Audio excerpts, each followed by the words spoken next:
have said that you resent the idea of being called an African American, that Yes. you are a Black American. Yes. Explain. I think that when they call Black people who were born and raised for generations in this country, if you accept the handle of African American, that says that you don't accept being an American American.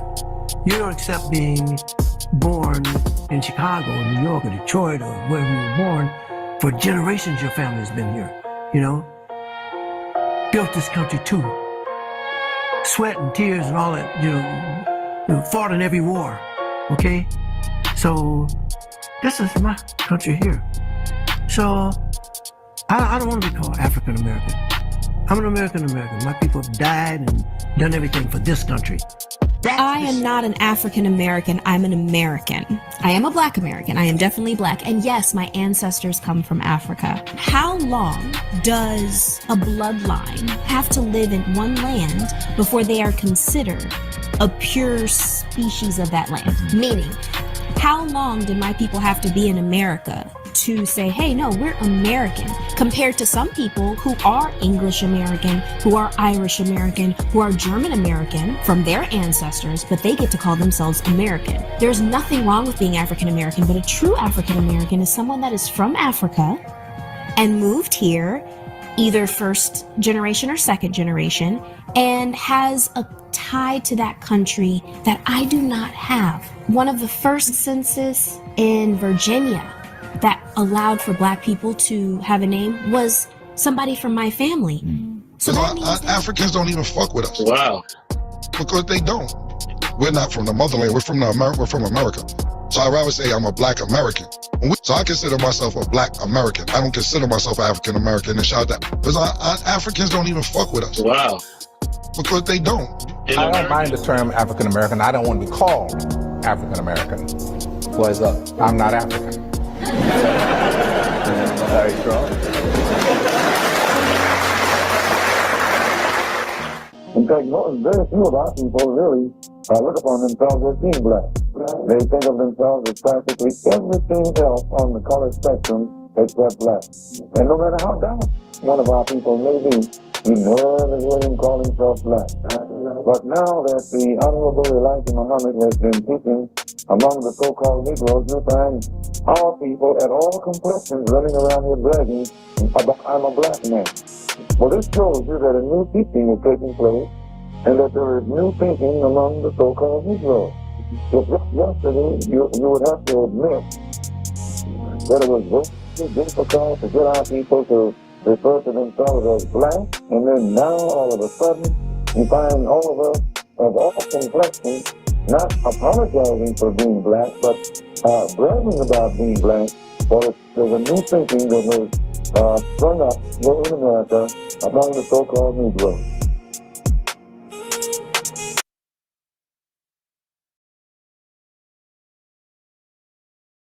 White supremacy. Peace and grand rising, family. Claus and Dan, what it do, man? Grand rising, you know, Saturday. What can we say? Saturday morning. But I do want to say that nobody can beat us in the discussion.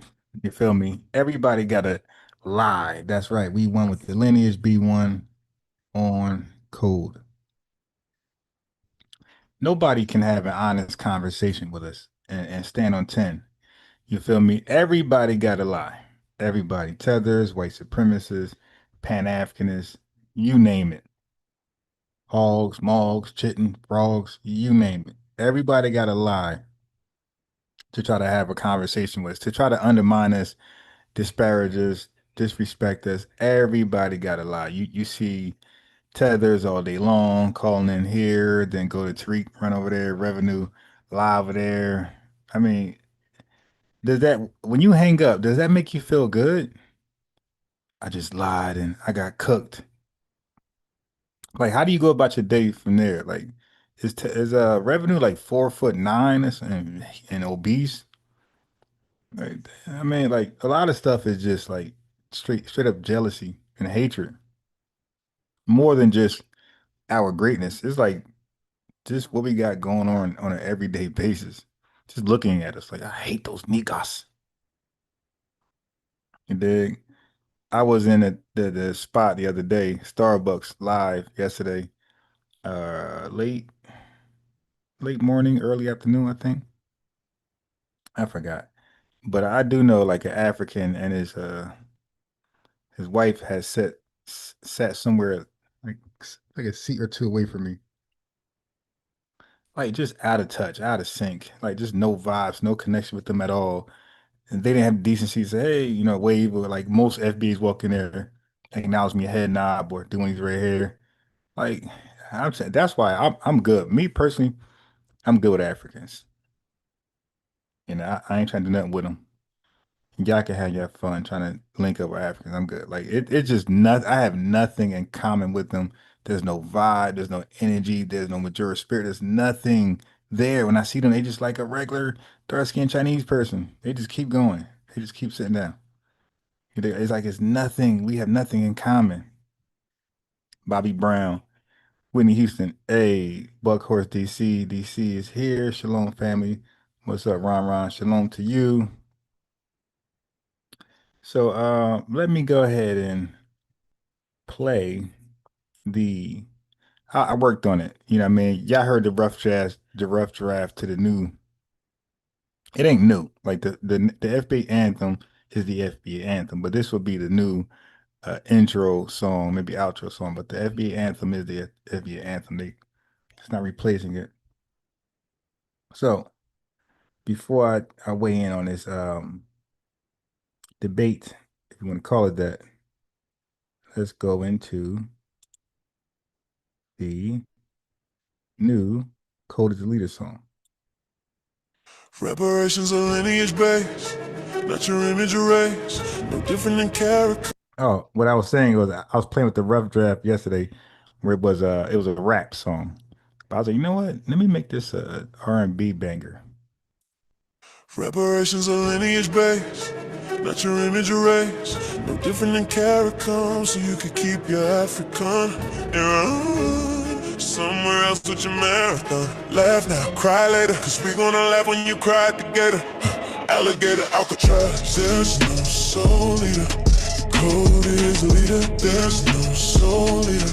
The code is the leader. Subscribe to FBA News and Updates, yeah. Subscribe to FBA News and Updates, yeah. I heard tethers flock together, so if you hit one with a rock, then they'll drop together. Why cosplay? Accept your own and be yourself. When you're left alone, you can feed yourself. There's no soul leader. The code is the leader. There's no soul leader. The code is the leader.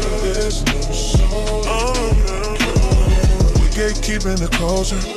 These gate-seeking vultures. Got the colors, so someone gotta hold the line, and somebody gotta hold the signs. No coons, no tethers, no room for white supremacists. We fight, we got it. Mayweather, Mike Tyson. We fight, they take flight. They got Spirit, Delta, U.S. Airlines, messed up hairlines. Alligator, Alcatraz. There's no soul leader. There's no soul leader. Say it with me, family. There's no soul leader. There's no soul leader.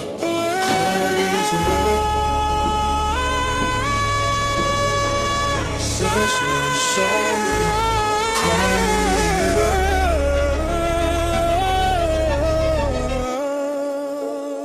Make sure to like and subscribe.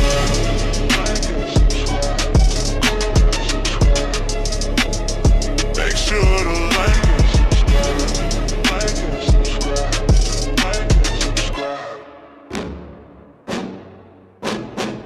I heard tethers flock together, so if you hit one with a rock, then they'll drop together.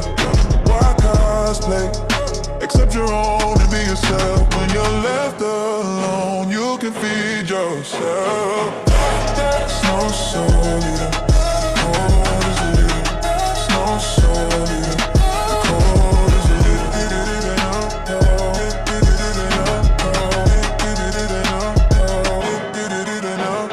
There's no soul leader. Code is the leader.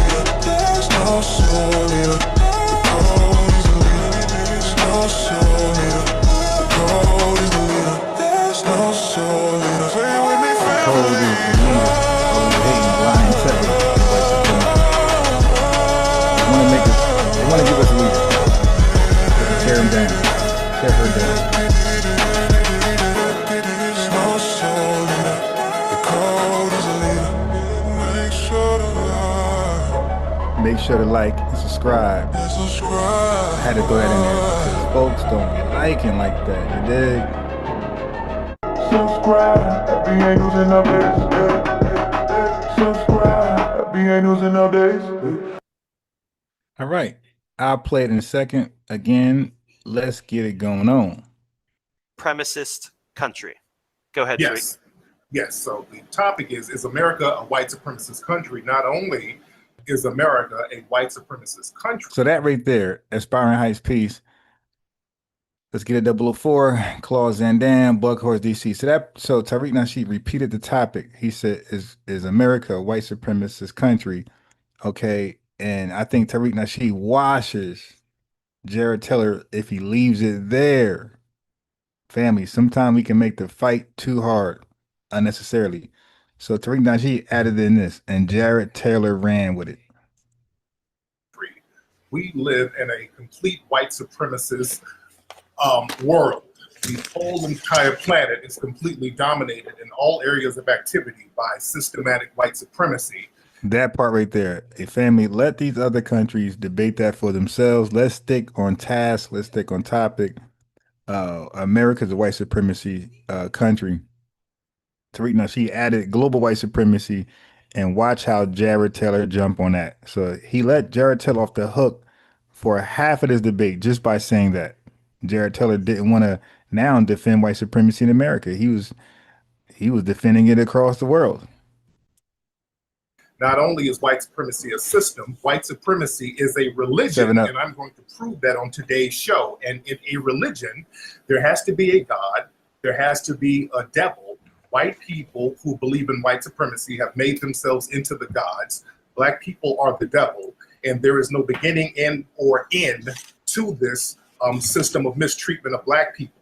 It's a boogeyman concept. In horror movies, you have the boogeyman like Freddy Krueger, like Jason, like Michael Myers. And what makes these movies turn into franchises Let me get more people in the room. You don't know the origin of these monsters and you don't know how to get rid of the monsters. And that way you can scare people into perpetuity. The white supremacists have done this with systematic racism. Black people are the boogeyman. I'm going to scare you. Give me money for the next religious sermon. So that's what I'm going to prove today, that white supremacy is a complete global system that dominates all areas of activity. All right. Go ahead and respond, Jared. Well, I'm fascinated to hear that white supremacy dominates the world. I suppose that means that you heard him. I got to stop it. So get used to me stopping it, highlighting points and arguments. So he said, I'm fascinated to hear that white supremacy dominates the world. He loved that. Now the burden of defending or arguing against there's no white supremacy in America, he's going to run with that. So I think we should tighten up on that. No more arguing that white supremacy is global. Let's just stick with white supremacy is national. That's a much easier dub. Let the Africans argue that for themselves. Let the Caribbean argue that for themselves. Let Latino world argue that for themselves. Indians and whoever else. We're going to debate it here. white supremacy dominates Japan and Korea, China, all of these countries that are being extremely successful and are better. Ghostwriter says, make sure you do your publishing on the song ASCAT BMI MLC Sound Exchange. Yes, sir. I'm on that.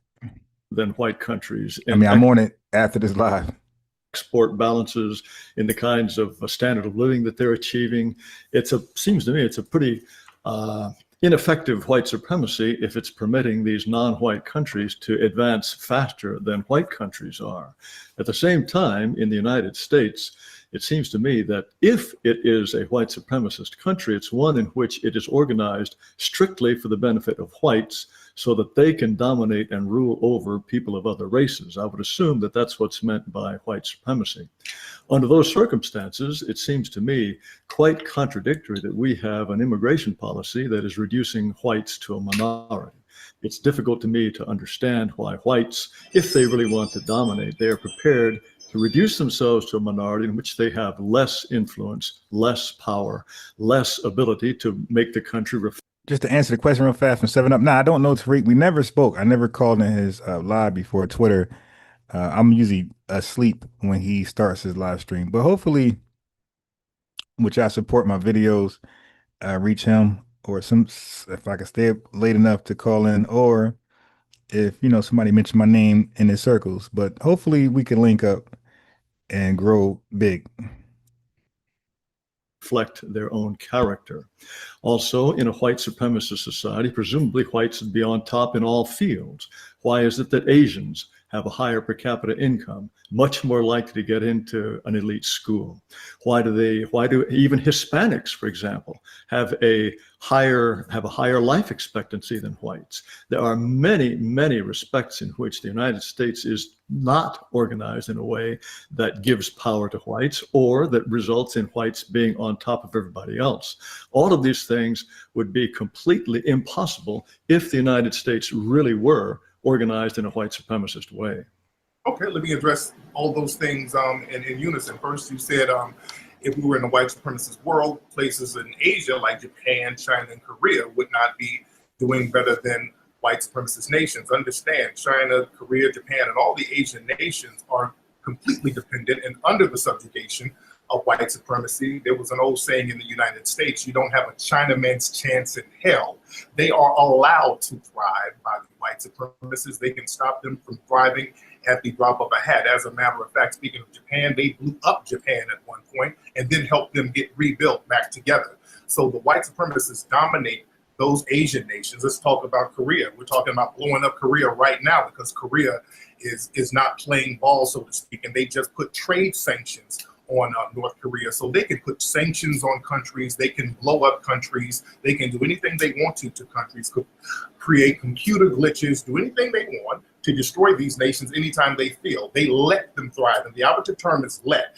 Here in America, for a long time, Asians were looked down upon. Then all of a sudden, when they had the civil rights movement in the 1960s, Asians became the model minority because white supremacists elevated the Asians to undercut any type of black progress. So, all right, now that's a great point by Tariq Nasheed. Asians, he's right. They were looked down upon on. You had the the Chinese Exclusion Act of 1882 that was taken up for the first time in 1965. So all of the Asians can literally or should literally thank Foundation Black Americans for why they are here in this country. The Chinese Exclusion Act was lifted in 1965, a year after the civil rights was passed by Lyndon Baines Johnson, because of our 10, 20 year, really 100-something year fight against civil rights against white supremacy.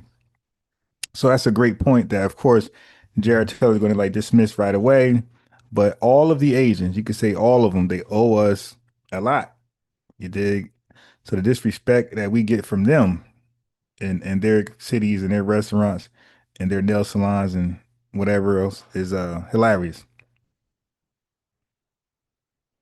So any progress that an Asian nation is doing, they are allowed to. Asians, as a matter of fact, some Asians have been looked at as honorary Nazis by Hitler. He looked at some of them as honorary Nazis. So again, the operative word is allowed.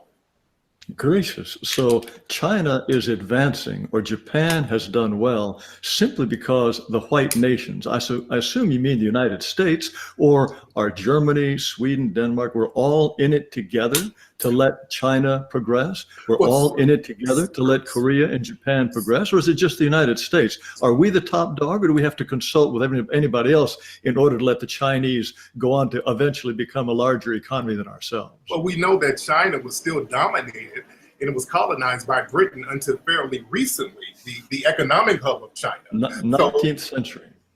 Yeah. 19th century, talking about the opium war. I'm talking about now. Sir, we're talking about, sir, like in the 90s, Britain just really got their stronghold out of China. So when I talk about white supremacy, I'm not just talking about the United States. I'm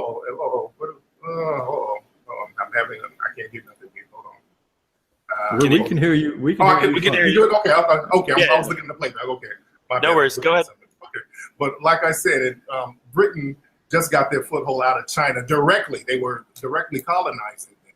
And they still do economically. They still control the economics, the trade, all of that is being, because they control the trade. They can put trade sanctions on any of these Chinese, Asian, any of these nations. The white supremacists control directly and indirectly. And the most indirect way they control nations is through trade sanctions. They're doing that to non-white nations all over the country. Wait. Japan and China both have an enormous trade surplus with the United States and with Europe. They are out-competing us on trade. We are just generously letting them sell more things to us. We are just generally letting them accumulate our assets. We're just generally letting them buy our own factories. This is all just some sort of deep white supremacist plan to make them look like they're controlling us when we're in fact actually controlling them. Yes, you're controlling them, and the white supremacists are getting a stronghold over there in Asian countries. This is why many of you are over there, especially you white extremists. This is why so many of you are having relationships with the Asian women.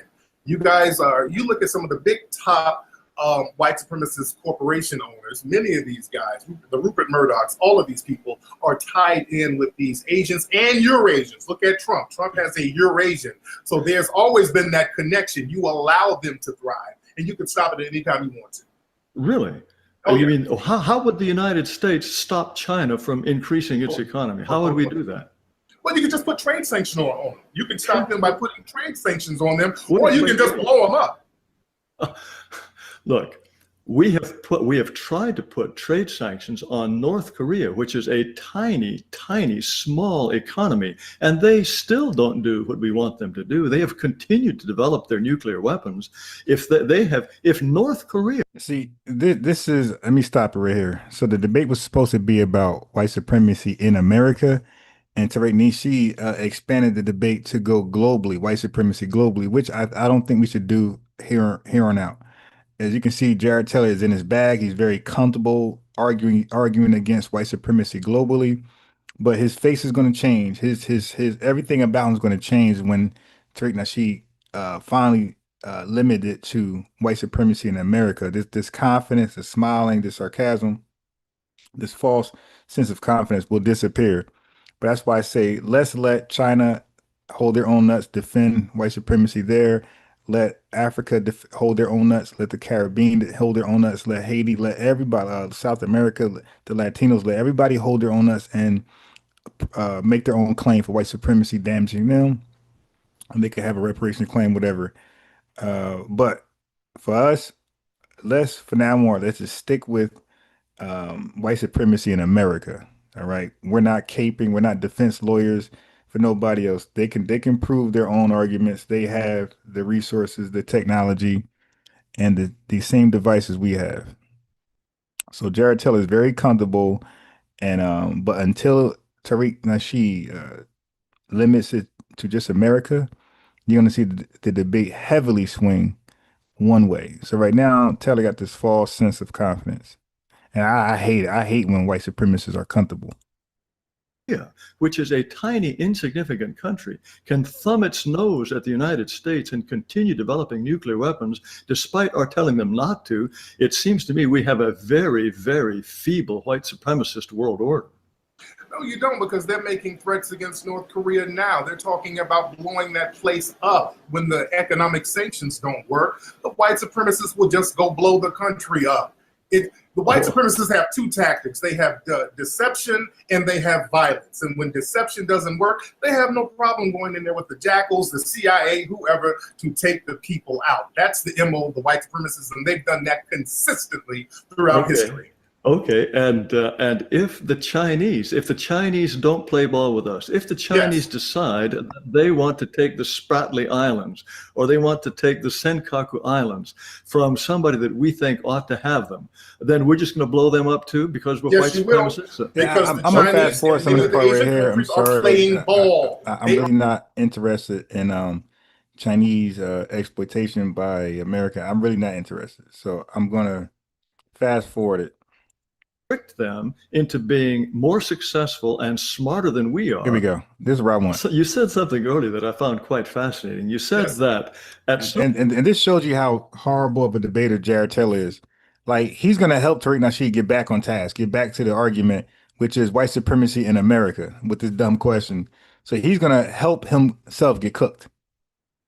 Some point when the Black civil rights movement was making progress, that was when white people decided to elevate the Chinese and the Japanese, elevate the Asians, and make them into a model minority, which they would not have been if we had not let them. So in effect, we tricked them into being more successful and smarter than we are, while at the same time we have tricked Black people into being less successful and less smart than we are. Is that what white supremacists have done? Wait, one second. Can you guys hear me? I'm on my end. Hold on one second. We can hear you fine. Yeah, we can hear you. Okay, because I'm streaming this on my. No worries, no worries. I'm talking to the audience here.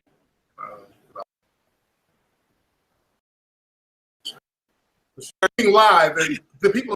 So I gotta. Agree with you. Yeah, no, you. I'm gonna have to stop. Okay. Okay, yeah, no, you whatever you need. You said something, supremacists, so we white support. Let me repeat my question here. No, go ahead, brother. You said something about how when the Black civil rights movement got going, then the white supremacists, so we white supremacists, decided that we were going to elevate the Asians into a model minority.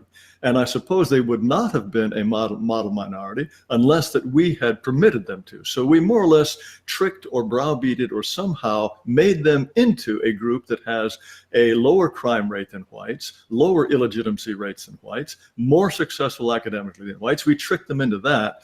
Whereas in the case of Black people, we tricked them into having a higher crime rate and a higher illegitimacy rate and a higher poverty rate. Does that pretty much summarize your view? Well, the thing is, Jared, even before the civil rights movement, the Asians had a low crime rate and Black people had a low crime rate, but you still had the yellow peril. You still dominated and mistreated them and used coded language and not so coded language to disparage them openly. Wait, I want to get back to this model minority stuff. That's where I'm going with it. That's where I'm going with it. Before they were the model minorities, the crime rate was low with people of Asian descent. They weren't committing crimes. They didn't have out of wedlock babies. They were just doing their thing. Nothing changed with them. Nothing changed with them after the civil rights movement. All right, family. So let me add in right now. I have to insert this. This is very important. So Tariq Nasheed is right. But I'm going to strengthen that point. Asians were allowed in this country to undermine us, to keep us in a low state while they are elevated. That's a fact. Okay, that process is called hyper-selectivity. I talk about that on my channel since January, almost going on a whole year. Some of you guys never heard that terminology until I said it. Hyper-selectivity. What is that? So when the Hart-Celler Act in 1965 opened the gates, right, for immigrants, and when they got rid of the Chinese exclusion ban from 1882, I think it was, which banned Chinese people from coming in here in mass or at all. After our civil rights movement in 1965, they passed the Hart-Celler Act, which allowed Asians to come in here. Now, it wasn't all Asians. All Asians didn't come in here. It wasn't the poor and degenerate and less educated. No, they hyper-selected the Asians that came in here. They only allowed their brains of the country, their elites, come in here. They do the same thing for Nigerians and East Indians. Okay, so America, hyper-selectivity is when you select the most brightest people of a country, of a group, of a region, of a city, of a state. So they didn't allow the dummies to come over here. They allowed the best brains that China can produce. So yes, if we're coming from a state of deprivation, we didn't take part of the HOLC 1933, FHA 1934, the New Deal 1935, and everything that came with that, the GI Bill 1944, and also the Homestead Act of 1862. And we've been deprived of all these things. And as a result, the wealth gap is so lopsided and the education gap is so lopsided. Yes, if you bring all these highly educated Asian people to America, we can't compete. And now you want to say, hey, everybody's going to get it from meritocracy based on merit, based on what you know currently. Yeah, that's a lopsided. That's lopsided. we're going to lose in all the fields of education, and especially if you're shooting down affirmative action as reverse racism. So hyperselectivity, they selected the best minds of China and Asia, and they brought them over here to compete with us, the have-nots who were deprived, and racial segregation, education was, piss poor. So that was indeed a sabotage, and it was indeed to elevate all of the foreigners to come through those those floodgates. All of them were pretty much coming as selected. The only way you could come and not be hyper selected, even now, the only way you could come is to come as a refugee or asylee, or sneak in the country. But if you come in this country the right way, usually, normally, you're hyper selected.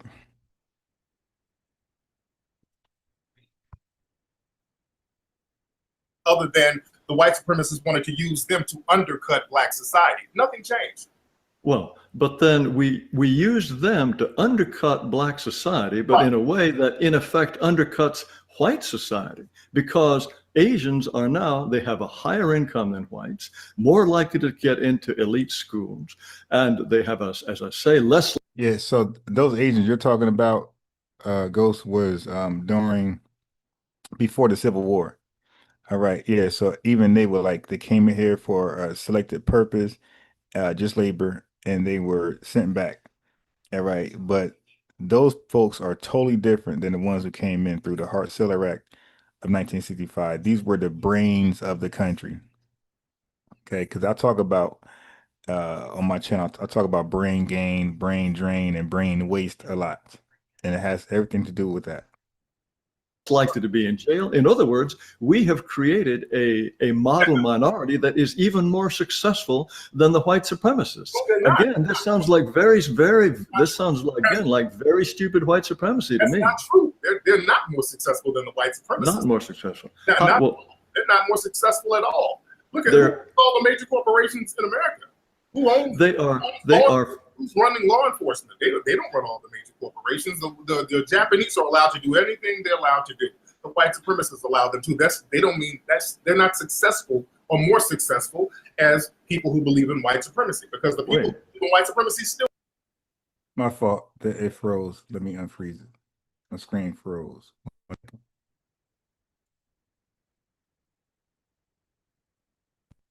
Control the resources.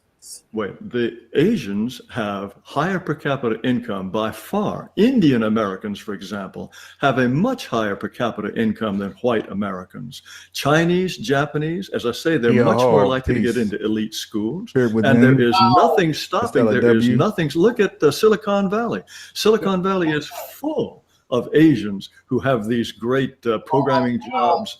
They are extremely successtle. Now, if 5% of the population, just let me finish, please.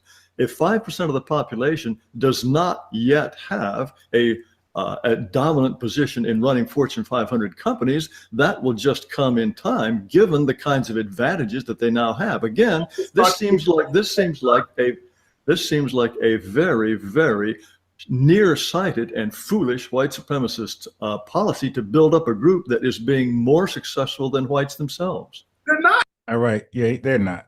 All right. Dude is flat out just lying. As I was saying before, after the 1965 Hart-Celler Act, they selected America's government selectively favored highly educated Asians. That's called hyper-selectivity. You can look it up. So what happened is that filtered out poor populations of Asians, poor populations of Nigerians when they were allowed. It filtered out that. So you won't have that. You won't have poor populations of East Indians because they had only allowed the hyper-selected ones. So by doing that, this gives the false appearance of an inherently successful race. So when you see Asians in this country doing well without like a impoverished ghetto, you think, wow, these guys are inherently smart. When you see Nigerians come over here, they don't have that ghetto that they have back in Nigeria. When those Chinese folks don't have that ghetto as back in China, and whoever else that comes over here, when they create these enclaves of success because they were hyper selected and they don't have that imagery of a poor ghetto one can just suppose that these people are just smart inherently. And that's what this dirty country we're doing. But for us, we've never received the selective elite filter or generational capital. We just receive systemic barriers through systemic racism. So the horrible logic that he's given us, white supremacy is weak if Asians are outperforming whites. Again, you have the elite Asians. You don't have any poor, dumb Asians in this country. You have a mixture of whites, poor, dumb, smart. Same thing with founding Black Americans. You got poor, dumb, rich, smart FBAs. There's no filtering for us in this country. Like, they're not deporting the dumb, the weak, white supremacist population or FBA population. Everybody is allowed to be here regardless. So white supremacy doesn't require. So here's the fact. The fact is white supremacy doesn't require that whites outperform every group. That's not what white supremacy is about. It's not their goal. Their goal requires that whites maintain control. Exactly what Tariq Nasheed is saying. They're allowing them to thrive. So when you allow somebody to thrive over yourself, even over yourself, you're still in control. You're still empowered because I'm allowing that. I'm allowing you to be up there. I can easily yank you down. That's what he's saying. So, but these agents don't have control over the system. Media, policing, courts, economy, and global trade. You feel me? They don't have that power. They just looking like they're doing well, but that's a false facade. So economic metrics don't erase systems of racism. All right, racism, Black wealth is 1/10. This is a fact. Our wealth is 1/10 that of whites. Asians have low ownership gaps. We don't. FBAs, we don't. So anti-FBA, anti-Blackness exists across groups, including amongst Asians, like I said before, due to assimilation pressures and white proximity benefits. So these Asians are so living close to white people, they pretty much adapt white racist culture.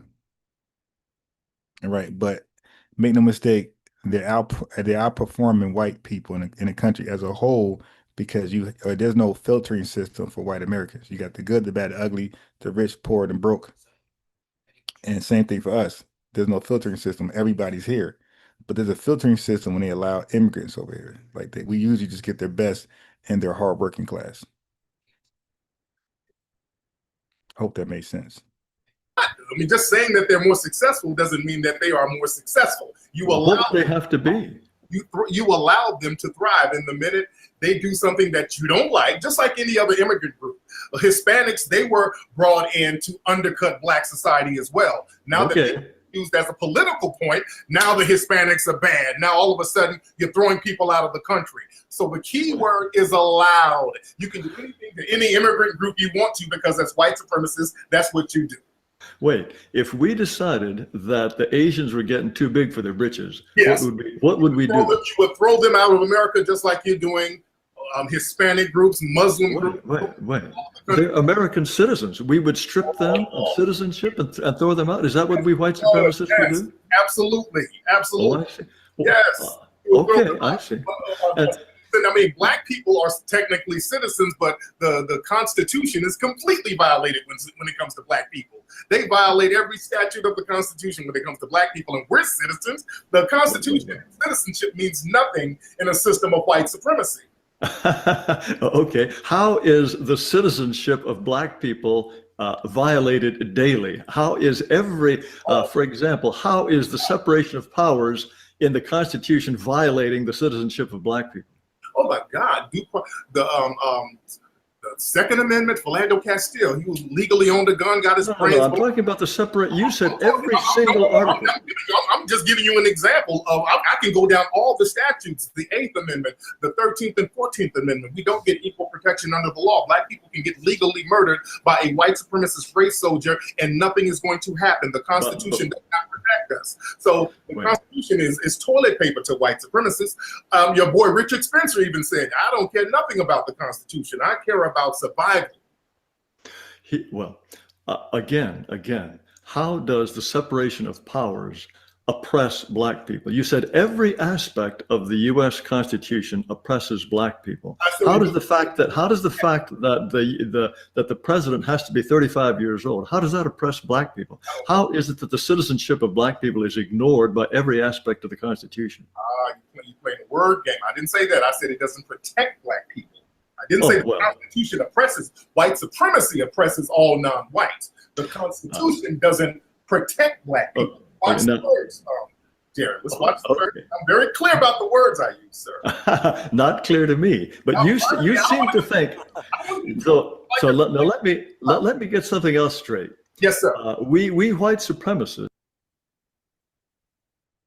Hold on, let me address that first. Okay, so a lot of I wouldn't really call Jared Teller a conservative. He's like way far right. He's an alt-right, far-right extremist, right?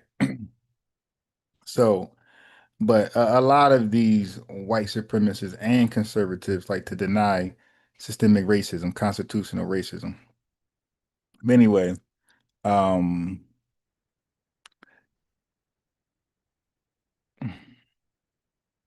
what can I say?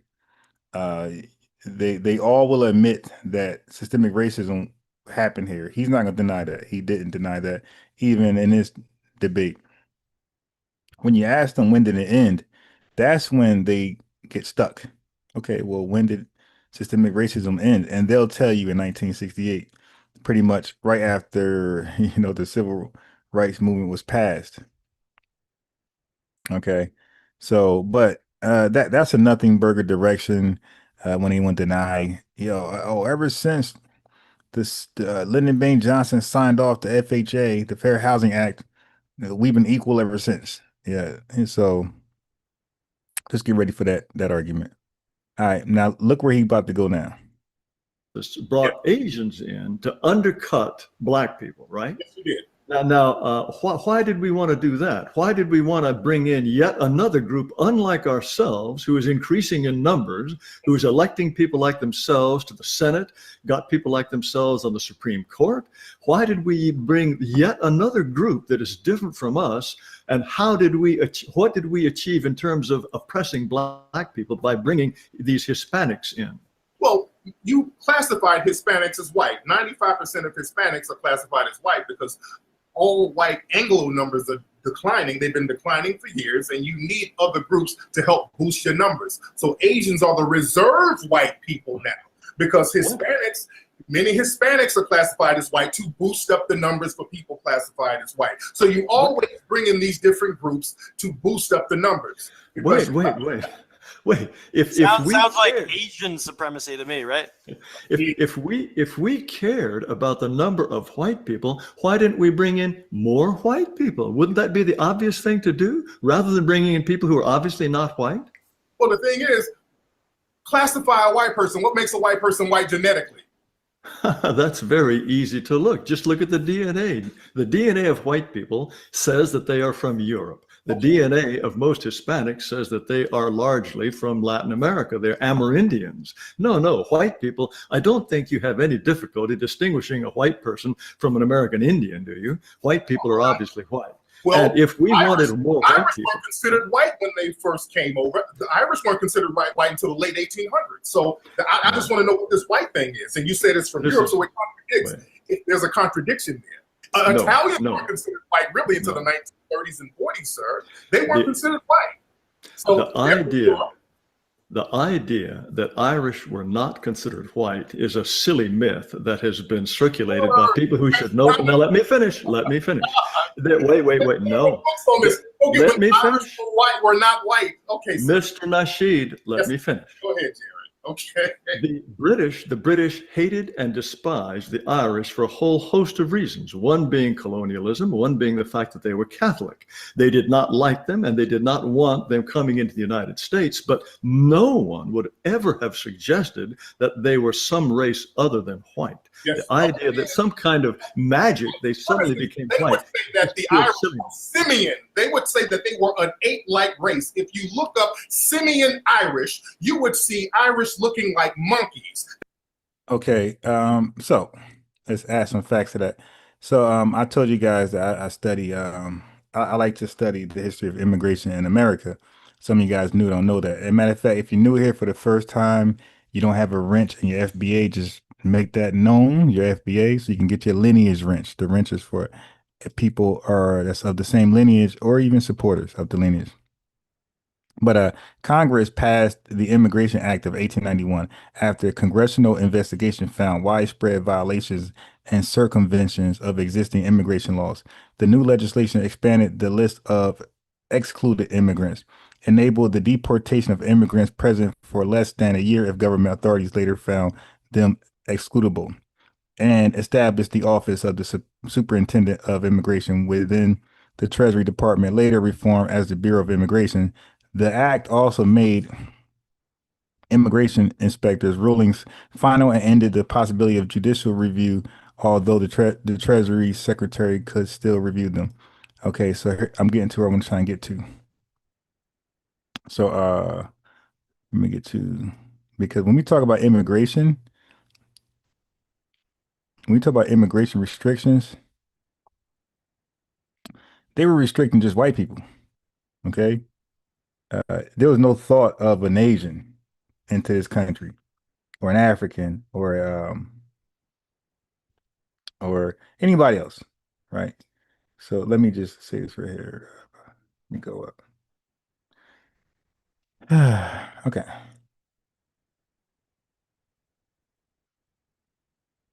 Let me go here.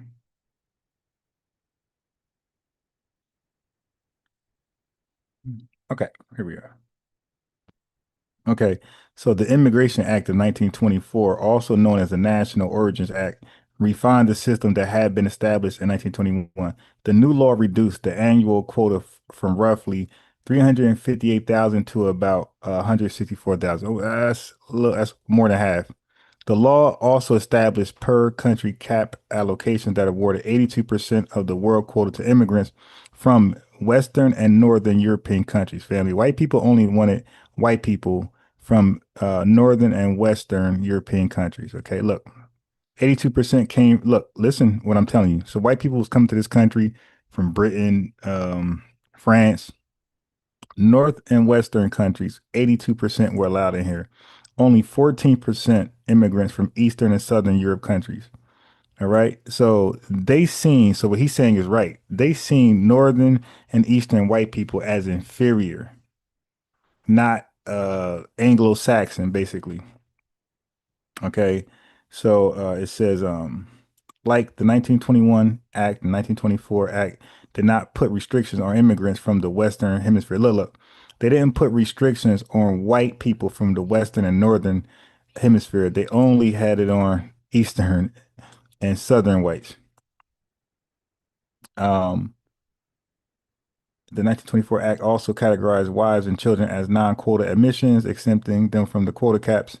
Under the 1924 Act, there were three categories of aliens: quota immigrants entering under immigration statutes as permanent residents, non-quota immigrants entering as spouses, blah, blah, blah, blah. And I want to get to I'm going to get to, here we are. So what Tariq Nasheed is saying is correct. These are just the facts to go along with it.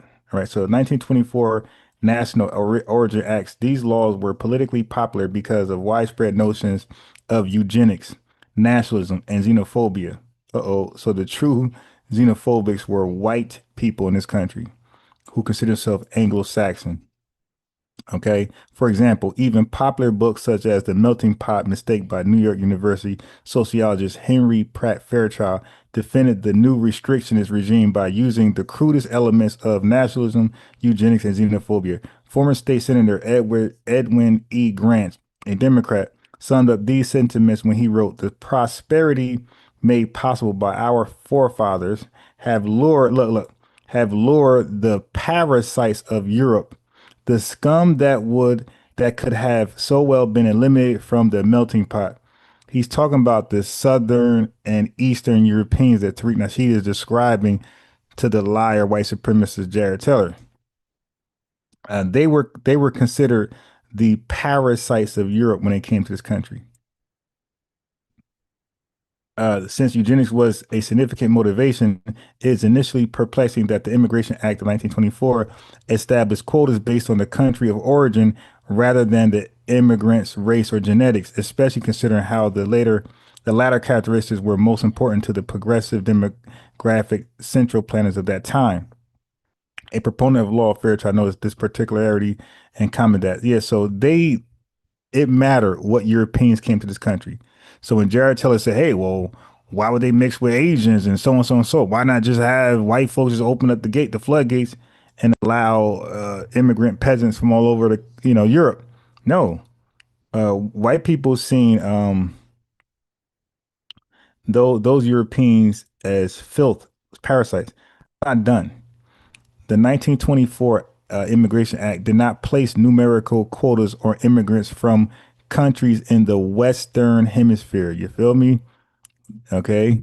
So America looked at Western Hemisphere countries as Anglo-Saxon. As a result, immigration from Mexico and Canada spiked as immigrants from these regions replaced Asian and European laborers. In response, immigration restrictionists argued that Mexicans could not legally immigrate because they were ineligible for citizenship as mixed breeds. They see Mexicans as mixed breeds. A legal argument based on a statute that limited immigration to only those who could naturalize. Specifically, economist, what's his name? Roy L. Garris reasoned that to admit, look, check this out. Look, family. We're going to see how Mexicans became white. So Roy L. Garris reasoned that to admit peons from Mexico while restricting Europeans and excluding Orientals is not only ridiculous and illogical, it destroys the biological, social, economic advantages to be secured from the restriction of immigration. Eventually, watch this, family. Watch this. You'll only get this here. Eventually, the federal government resolved this disagreement by classifying Mexicans as white, because they had to justify why are Mexicans coming over while we restrict Europeans from the Eastern Hemisphere. So they seen Mexicans as more as white than Europeans from the Eastern Hemisphere. The Supreme Court, however, decided not to confer the racial status of white to high caste Hindus in the United States versus Bhagat Singh, then even through racial theorists deem Asian Indians to be Aryans. So he's not lying. Look, Asian Indians to be Aryans. All right. So Tariq was on it. The white supremacist was not on it. So just because he can talk and articulate and sound like Satan, it doesn't mean that what he's saying is correct. But anyway, going further, post 1965 immigration laws abolished the white only preference quotas, which led to demographic shifts. So Jarrett ignores that Europe stopped mass immigration and developed economically, making migration unnecessary. So they stopped welcoming everybody in, like from European nations. The U.S. simply did not have a supply of whiteness to import and relied on manipulating non-white groups classification instead. And that's when you get your model white people. Hey, you're white now. You seen it. The East Indians and the Mexicans are now white. They would say they were a whole nother species. Look at the Notre Dame logo. It's a fighting Irish who has a simian-like face. They've always had that negative stereotype of the Irish. They were so he's naming Europeans from those parasitical countries, East and Southern. You guys didn't know that? You got to hear first. FBA updates and news and updates with unbiased Ron. Yes, white people looked at other white people as filth, scum, and not non-Anglo-Saxon. All right. And matter of fact, I'm gonna get to some more stuff in this. So when I talk to folks and I say, hey, I study, the immigration, the history of immigration in the United States, I really do. Were allowed to be white later on, just like Italians were allowed to be white later on. And so you're telling me that pretty soon the Asians are going to be allowed to be white if it suits us. My fault. My screen froze. Let's get that back. Sir, others were allowed to be white later on. And so you're telling me that pretty soon the Asians are going to be allowed to be white if it suits us. Sir, according to the white supremacists, they determine who gets to be white and non-white. Asians weren't considered white. The Greek weren't considered white. There's a reason why they call Italians Guineas. Guinea is another code word for African. So they've always allowed certain groups to be white, and they would take their white status away and give it back when it.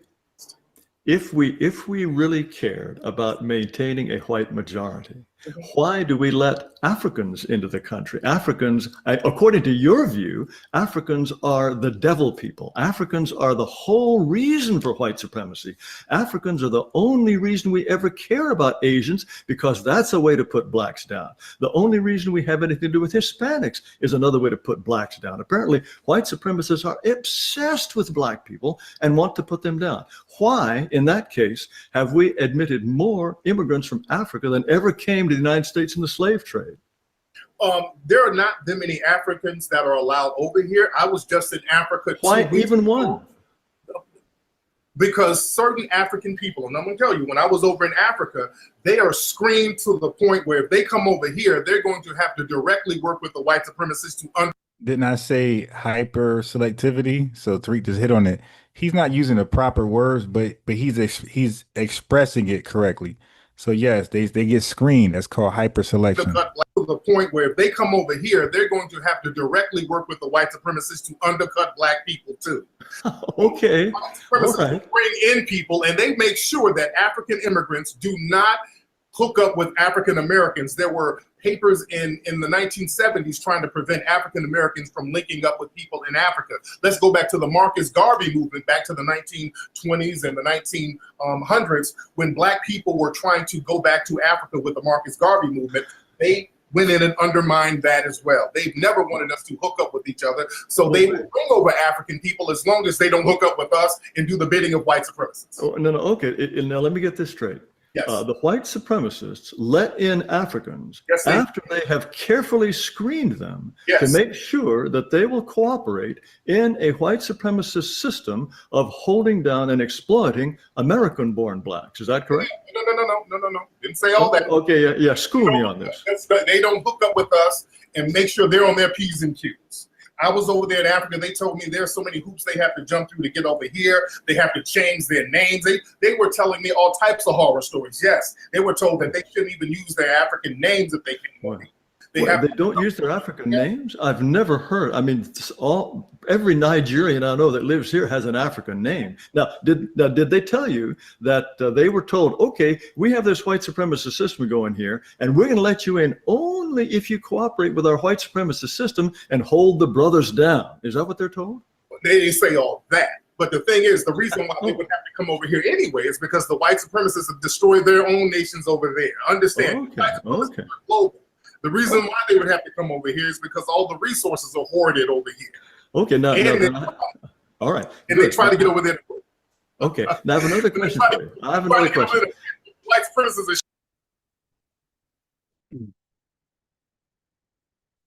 Yeah, let me speak to that. Okay, so again, African immigrants are over-screened and disproportionately come through visa lotteries and student-based immigration. All right, they don't really come through as refugees and asylum as asylees.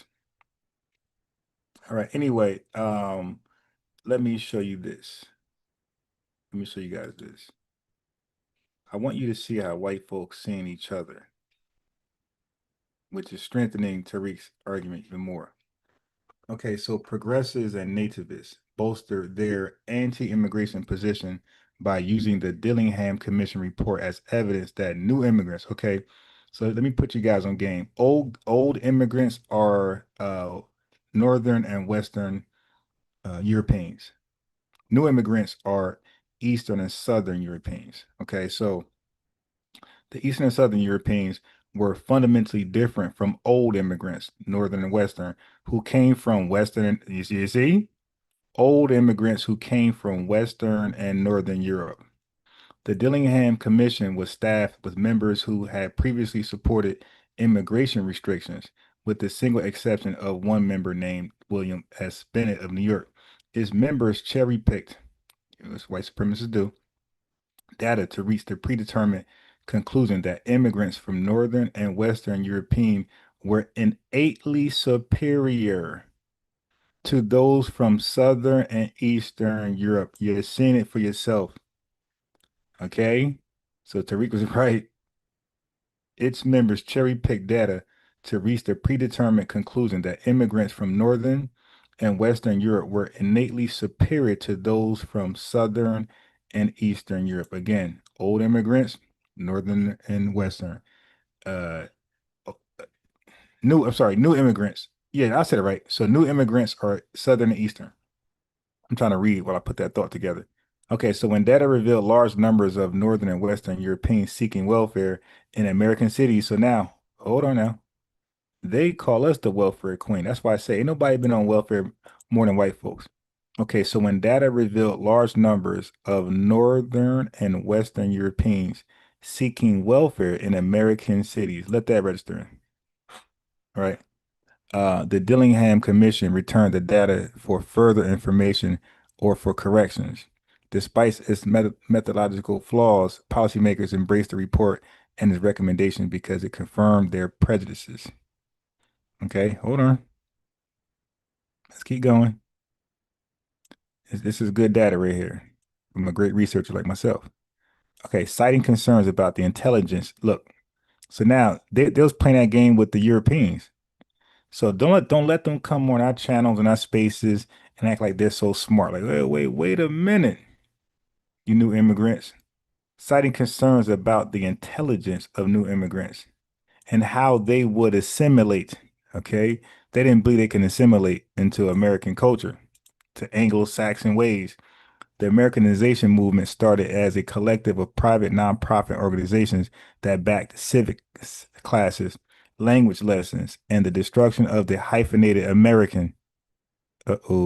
This movement eventually morphed into a series of government programs that wrote school curricula to push for immigration assimilation, including banning, look what they did, family, to get these Western Europeans to assimilate. They banned speaking German in public schools. Okay, so they could have did that with these Latinos. They could have banned Spanish and they would have been speaking English. So they wanted the Germans to assimilate so bad because they seen them as Anglo-Saxon. They banned them from speaking German. So they forced them to assimilate to English. These anti-German laws actually slowed assimilation, but were very popular, especially during World War I. Politically, anti-immigration sentiment prompted Congress to pass the Restrictive Immigration Act of 1917, overruling President Woodrow Wilson's veto.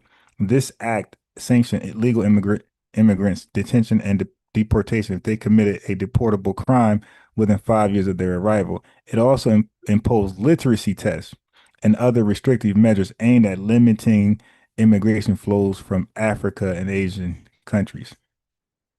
All right, so they didn't want Africans in here. They didn't want Asians in here. Okay, and that got reversed at the 1965 Hart-Celler Act. So literally, when they come over here and say the white man wanted them over here, notice what piece of history did you get that from? You were never welcomed over here. All right, but that's just a little background I do. I told you guys I researched the history, the United States history of immigration in this country. Shooting them down in the ocean. So why is it? Story about the white supremacists as well. Why is it that we white supremacists are happy for the Asian countries to develop? Why are we happy for the Chinese to go over and help exploit Africa? But we don't want Africa to succeed. I mean, is this why do we care? What is it about us that? Yeah, that's a great question. Yeah, give me an answer. White supremacy has a racial hierarchy. Right. Okay. Yeah. It's white on top. You might have the Asians on the next. Yeah. Arabs here. Yeah. Hispanic whites here. And blacks have always been on the bottom. Blacks got to be on the bottom because black people, we have the genetic capacity to annihilate the entire planet sexually. Because when we procreate with you, the offspring is going to be non-white. So black people operate a genetic threat. So we have to be on the bottom. White supremacy is crystallized on how black people are mistreated. This is why when you bring Asians over, the Asians start doing their little nigger jokes when they get around you. So all these other groups are, their lot in the system of white supremacy is determined on how much they mistreat black people. What was that about how much they dislike black? In other words, we train the Asians to dislike black people. No, Jared. Listen to what I'm saying. Yeah, I couldn't hear that last part there. When you get other groups around, when you bring in other groups, other Asian groups, other Hispanic groups, when you bring them in, for them to determine their status with you, to become honorary white supremacists themselves, they have to display anti-black hatred. You understand? I see. For example, let me give you an example. Peter Liang. Peter Liang is an Asian guy who shot a black man in New York. Asians all around the country got together to protect this Asian man from killing a black person. So they have to be honorary white supremacists to a certain degree in order to remain in good standing. To remain in, wait a minute. This guy was a policeman, as I recall, and he fired his weapon and it ricocheted off the wall, and it happened to kill a black person who was in one of these public housing things. It was very, very clear that he did not intend to kill this guy, and it is not at all surprising that people should rally to his defense. My fault. Now, that's me. That's me. I'm in the background researching, and this computer is on today. I see it. Grand Rising, everybody. I'm going to do a roll call in a minute.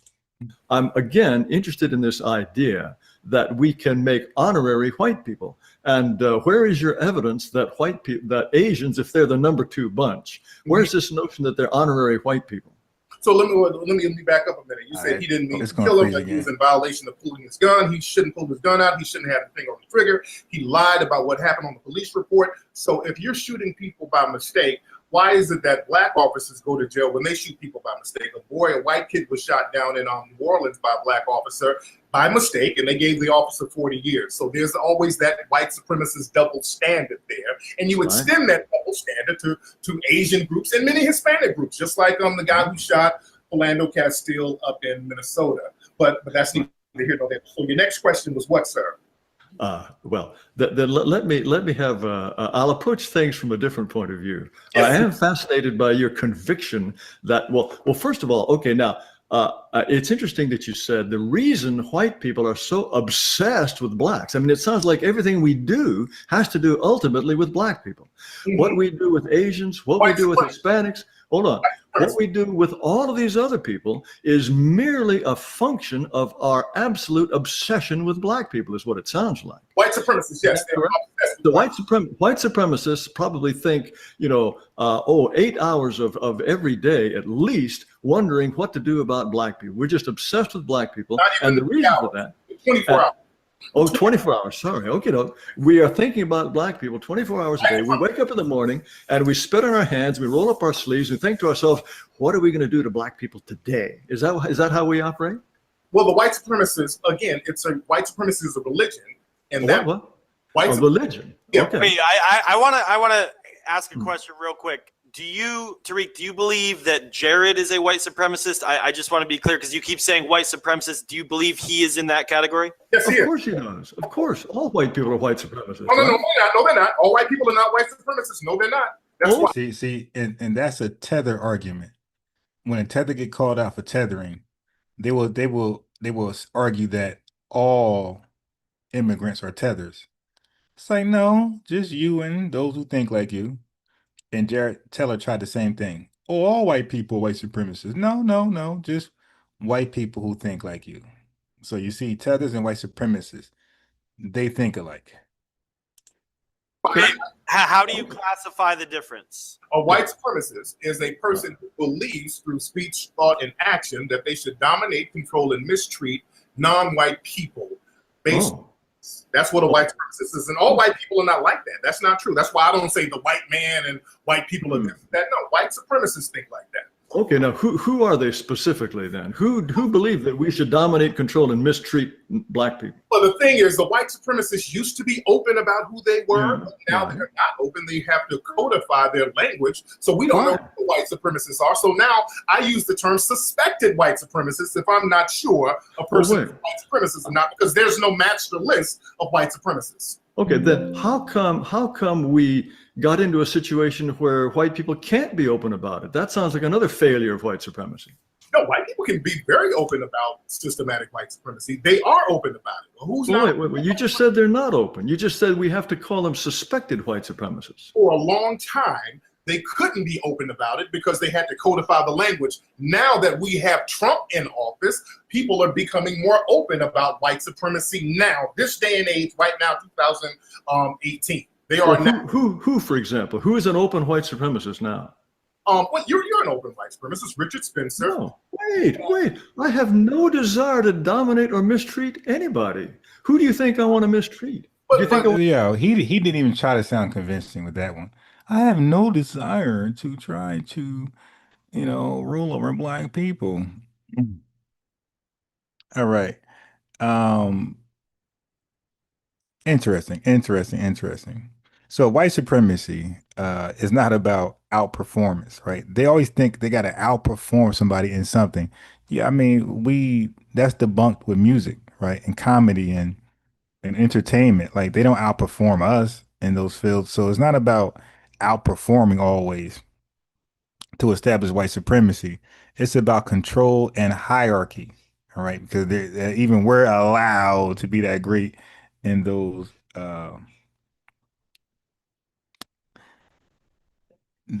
events, those platforms, right? Asians may be buffer classes, but still suffer under white supremacy. You got white folks who was getting on them about the COVID-19. You dig? So successful quote unquote Asians don't penetrate elite white networks like Fortune 500 leadership, Wall Street, legacy universities, politics. So they're still also being filtered out of white society. All right. So don't mix that one up there. I want to mistreat you? But yeah, you kind of justify that, Jared. And I don't justify. Miss Proper TT said they are not like us. You are 100% correct. Let me make you a moderator, give your lineage wrench. Anybody that appreciates the content on another level, the Cash App is pinned, the super chat is there, and also the like button. Hit the like button. That's the greatest way of supporting. And usually the morning crew is slow to like. The morning, early afternoon crew is slow to like the video. The evening, late night crew is on it. As I say that, we got 116 people watching and only 56 likes. You are out of your goddamn mind. Mo Naga says relatives, Ron. She said respect the relatives, the lineage, and the relatives in the chat. Peace to you, songwriter Will Yeshurun. Matter of fact, let me do it. Roll call right now. Ghostwriter, Baby Rodriguez, Miss Proper TT, Bro, Orange Cold, Kilgore B1. We got Claus Zandan. We got Estella W. We have in the building Buckhorse DC. 7 Up is in the building. Pinky Wells in the building. We have who else? We have songwriter Sunny in the building. We have we got Jake Time in the building. We have who else is lurking? Maxwell Jenkins in the building. I see you right there. And we got a super chat I almost missed by Maxwell Jenkins. So Maxwell Jenkins with some lineage love, super chat, $2. Peace to the host and chat listening and work. So Maxwell Jenkins, he's the maintenance guy of the super chat. He always lets us know when it's working. All right. So the super chat is working. All right. In case you guys thought it didn't work. Thank you. Child of God's in the building. We have the family here, right? We got the family here. And if I missed another super chat, I apologize. Okay. Matter of fact. All right. So let's get Warriors Cherub is in the building. Heru, the Duke of the Great Lakes in the building. Family, let's please like the video. Yeah, that's the least, that's the cheapest form of donation you can do. The cheapest way to donate is just to simply press the like button. Okay, there are more expensive ways to donate. And that's the Cash App is pinned to the top. You can throw something in there, and you can super chat. But the cheapest way to donate, is just like the video. So I'm asking you all, just support in the cheapest way right now. Just like the video, and those who got a little more, they can super chat or cash app. But for right now, family, just like the video. Thank you. My first time, Miss Proper TT. This your first time? Okay, we got Madeline Johnson in the building. So, Miss Proper TT, I got something special for you since it's your first time. I'm going to introduce you to the Code is the Leader song. Let me know your opinion on this Code is the Leader song. Reparations are lineage based, not your image erased. No different than carrot comes, so you could keep your African and run somewhere else with your marathon. Laugh now, cry later, cause we gonna laugh when you cry together. Alligator Alcatraz, there's no soul leader. The code is the leader, there's no soul leader. The code is the leader. Subscribe to FBA News and Updates, yeah. Subscribe to FBA News and Updates, yeah. I heard tethers flock together, so if you want with a rock, then they'll drop together. Why cosplay? Accept your own and be yourself. When you're left alone, you can feed yourself. There's no soul leader. The code is the leader. There's no soul leader. The code is the leader. There's no soul leader. We gatekeeping the culture. From these gate-seeking vultures. Dr. Color says someone gotta hold the line, and somebody gotta hold the signs. No coons, no tethers, no room for white supremacists. We fight, we got it. Mayweather, Mike Tyson. We fight, they take flight. They got Spirit, Delta, U.S. Airlines, messed up airlines. Alligator Alcatraz. There's no soul leader. Code is the leader. There's no soul leader. Say it with me, family. There's no soul leader. There's no soul leader.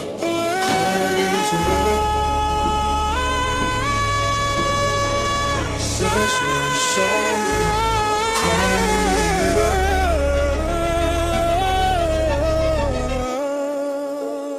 Make sure to like and subscribe.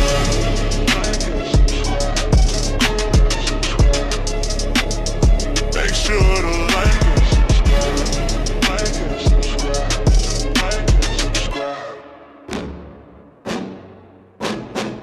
I heard tethers flock together, so if you hit one with a rock, then they'll drop together. Why cosplay? Accept your own and be yourself. When you're left alone, you can feed yourself. There's no soul leader. The code is the leader. There's no soul leader. The code is the leader.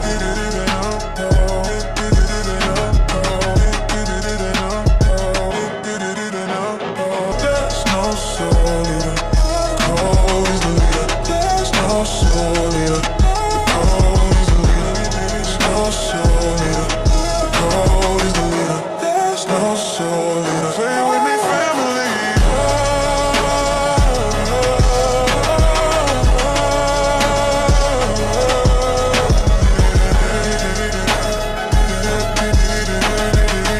There's no soul leader. The code is the leader. Make sure to like and subscribe.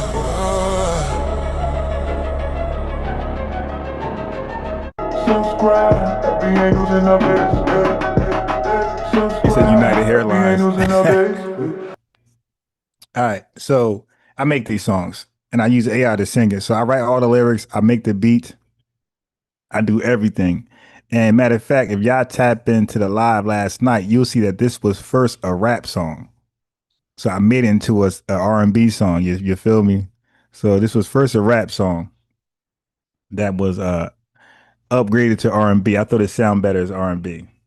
But yeah, to answer your question, I write the lyrics, I make the beat, use AI to perform the song. Okay, so let's go for it. Then I'm gonna do the FB anthem afterwards. But let me cook on. Let me and Tariq Nasheed cook on Jared Taylor for a little while longer, and then I'm gonna play the FBA anthem next. Not at all. I don't want anybody mistreated. But you say that black people have an inferior IQ, and if we have an inferior IQ, you must have a superior IQ. So that, by definition, is white supremacy, right? Wait. No, not at all. You. My fault. The screen is freezing. To dominate and mistreat. Those things are very important. I don't want to dominate or mistreat anyone of any race. But you justify it. I just pointed out. I'm not justifying it at all. I'm entirely opposed to it. That's mistreating people based on race. He's entirely opposed to it. Okay. And killing somebody who was black. You made an excuse for murder. And that's justifying mistreatment, sir. Finding ways to justify mistreating black people, that's white supremacy. You can call it it's still it ultimately ends up mistreating black people, and there's always a justification for it, sir. Wait. If I look at the evidence and I conclude that black people, on average, have an IQ that is lower than that of white people, and I think the evidence for this is overwhelming. And if I say this in public, I become a pariah. Charles Murray, who has written about this, cannot speak on a college campus without being shouted down by white people. Right. Now, all of those people, the white writers pointing out that white racism, pseudoscience. On the campus, are they secret white supremacists and they secretly support Charles Murray, or are they really opposed to the idea of Charles Murray, and that's why they shout him down? Well, can all those things be true? Is that possible? Can all those things be true? Because you do have the red versus the blue, blue versus the red. So sometimes blue get it right and red go against them anyway, just off GP. And sometimes red gets it right and blue go against them off GP. You feel me? So yeah, sometimes Jared Taylor, you guys just do that. You got your white supremacy is all over the place, and it's kind of hard to follow and understand and make sense of. Yeah, sometimes you guys can go against Charles Taylor findings because maybe he is just in the wrong party, and they might just secretly believe that garbage. All right. Yes, all those things can be true. Everything is just not true or false. Sometimes it's multiple choice. As a matter of fact, oftentimes it's multiple choice. There are many people who are opposed to Murray, but there are many people who support him. Understand? Well, we don't know. We can't quantify. We don't know who supports him and who's opposing him. But there are a lot of. This is why I say you have white supremacists and white people. All white people are not white supremacists. There's a lot of. How many do you reckon are white supremacists? I have no idea. I cannot quantify it whatsoever because I know that the white supremacists are the most powerful people. How do you? Well, wait. The most powerful people in the United States. We can name them. Not the United States, on the planet. The white supremacists are the most powerful people on the planet, not the United States. The planet. The white supremacists dominate the planet. Okay, then if we pick out the most powerful people on the planet, then we can be sure they're white supremacists? Yes. Most of them, yes. Absolutely. Okay. Or suspected white supremacists. Some are white supremacists, some are suspected white supremacists. The most powerful people on the planet. Probably. White supremacists or suspected white supremacists. Like Donald Trump, he's one of the most powerful men on the planet. He's a suspected white supremacist. Some people say he is a white supremacist. I say he's a suspected white supremacist. His entire cabinet is full of suspected white supremacists. Okay. Now, so some of the most powerful people in the world are members of the U.S. Supreme Court.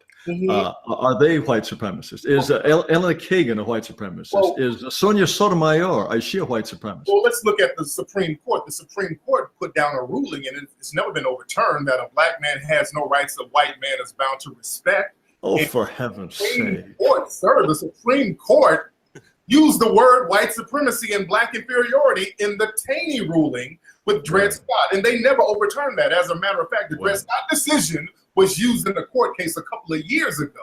So, the white supremacists, they dominate the Supreme Court as well. Look at the documents. I'm talking law. This ain't my opinion. I'm talking law.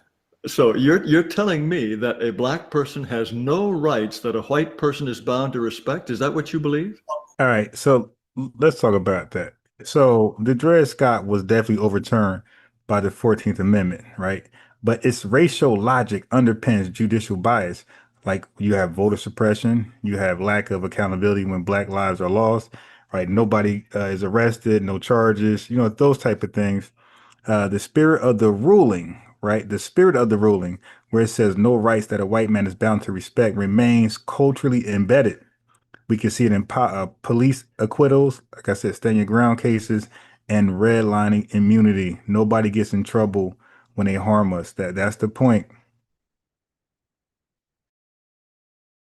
According to evidence and according to the Supreme Court ruling in the Dred Scott decision. But, okay, well, hold on. So if I walk into your house and I put a gun to your head and I say, I like the look of that chair you're sitting in, I like the look of that microphone, and I walk out with that, and you call the police are going to say, whoops, sorry, a black man has no property rights that a white man is bound to respect, and so I'll walk away free. Sir, you can come in and shoot me and kill me. And if you have a good enough lie, you can walk away scot-free. Look at George Zimmerman. Wait, why should I have to lie? In a white supremacist, look, if you have no rights that I'm bound to respect, why do I even have to lie? Why can't I say, hey, I just shot the guy because I felt like it? Well, they have done that. Yeah, but you gotta play the game though. Like, come on, man. It's a chess match. Like, you gotta say, hey, man. Like, why do police officers say, hey, I fear for my life? Like, it's just things you just gotta say so you can morally be acquitted. You feel me? So Jared Taylor, he knows that white supremacy can't be that outright brutal in 2025 or whatever that debate happened. You can't be that brutal in 2025 and then think you're going to police the world. Okay, so come on, dude. That was the whole point of Dr. King and those brave fighting civil rights activists out there exposing America's hypocrisy. Like, hey, man, this is your king. So Dr. King and the civil rights activists was pointing out to the other countries that was allowing America to police them. They was like, hey, this your king? Sicking dogs in us and doing this to us and depriving rights and civil liberties. This is who you're allowing to shape your culture? Are you sure? You dig? So yeah. So that threw a wrench in their game. So yeah, you can't do that anymore, Jared Taylor. You know that. You have to play ball. The world is watching. Well, that's what George Zimmerman did. Wait, you really believe that? You really believe that? Then he had to build a cockamamie story that he was beaten within inches of his life. So you got to get the lie looking good. Wasn't George Zimmerman Hispanic though? I don't think he was even white. Oh, come on. He was an honorary white man. Honorary white man. Honorary. He's white. Anybody who attacks a black person's an honorary white man, right? Come on, that's what it boils down to. A policeman, a black policeman who shoots a black person is an honorary white man. That's another deception tactic. That's a deception tactic where you temporarily deny whiteness. All of a sudden, he's not white no more. I'm not white. I'm Jewish. I'm not white. I'm Native American. I'm not white. I'm Hispanic. Oh, that's a okay. So go ahead. So Mr. Nasheed, in your view, what George Zimmerman did was he said to himself, look at that black guy. I think I'm going to follow him and shoot him. And that was the long and the short of it. And he knew that he would be protected. That's exactly what he did. He knew he would be protected, and he was protected. He knew that the community, the court system was going to look out for him. White supremacy. All right, so we got some lineage love in the building. Maxwell Jenkins is the super chat maintenance man, and he had fixed it. He made sure that you guys know it works. So as a result, we have some more lineage love in the super chat. Okay, thank you very much. This is a $20 super chat, lineage love, and it is from Amin Ra Muxix LLC. Thank you, man. Thank you. I really appreciate you, man, for that. I love to know that my efforts, research, content is valuable to some of you. Supremacists understand the mindset of other white supremacists, and they understand the code that other white supremacists are on. Well, let's get back to the Supreme Court now. If it really was the case that no black person has any kind of right that a white person is bound to respect, we would be living in a completely, utterly different world. And I think you must be able to imagine that that's the case.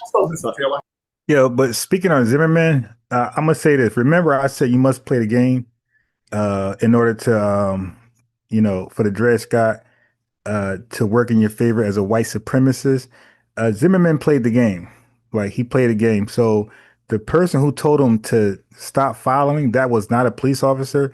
That was dispatch. And only a police officer can give a command like that. Nobody else. Doesn't matter if you work for the police department. Doesn't matter what you do there. If you're not a police officer, you cannot give a lawful command. And if they do, it ain't lawful. You can just ignore it. You can see that from the First Amendment auditor videos, right?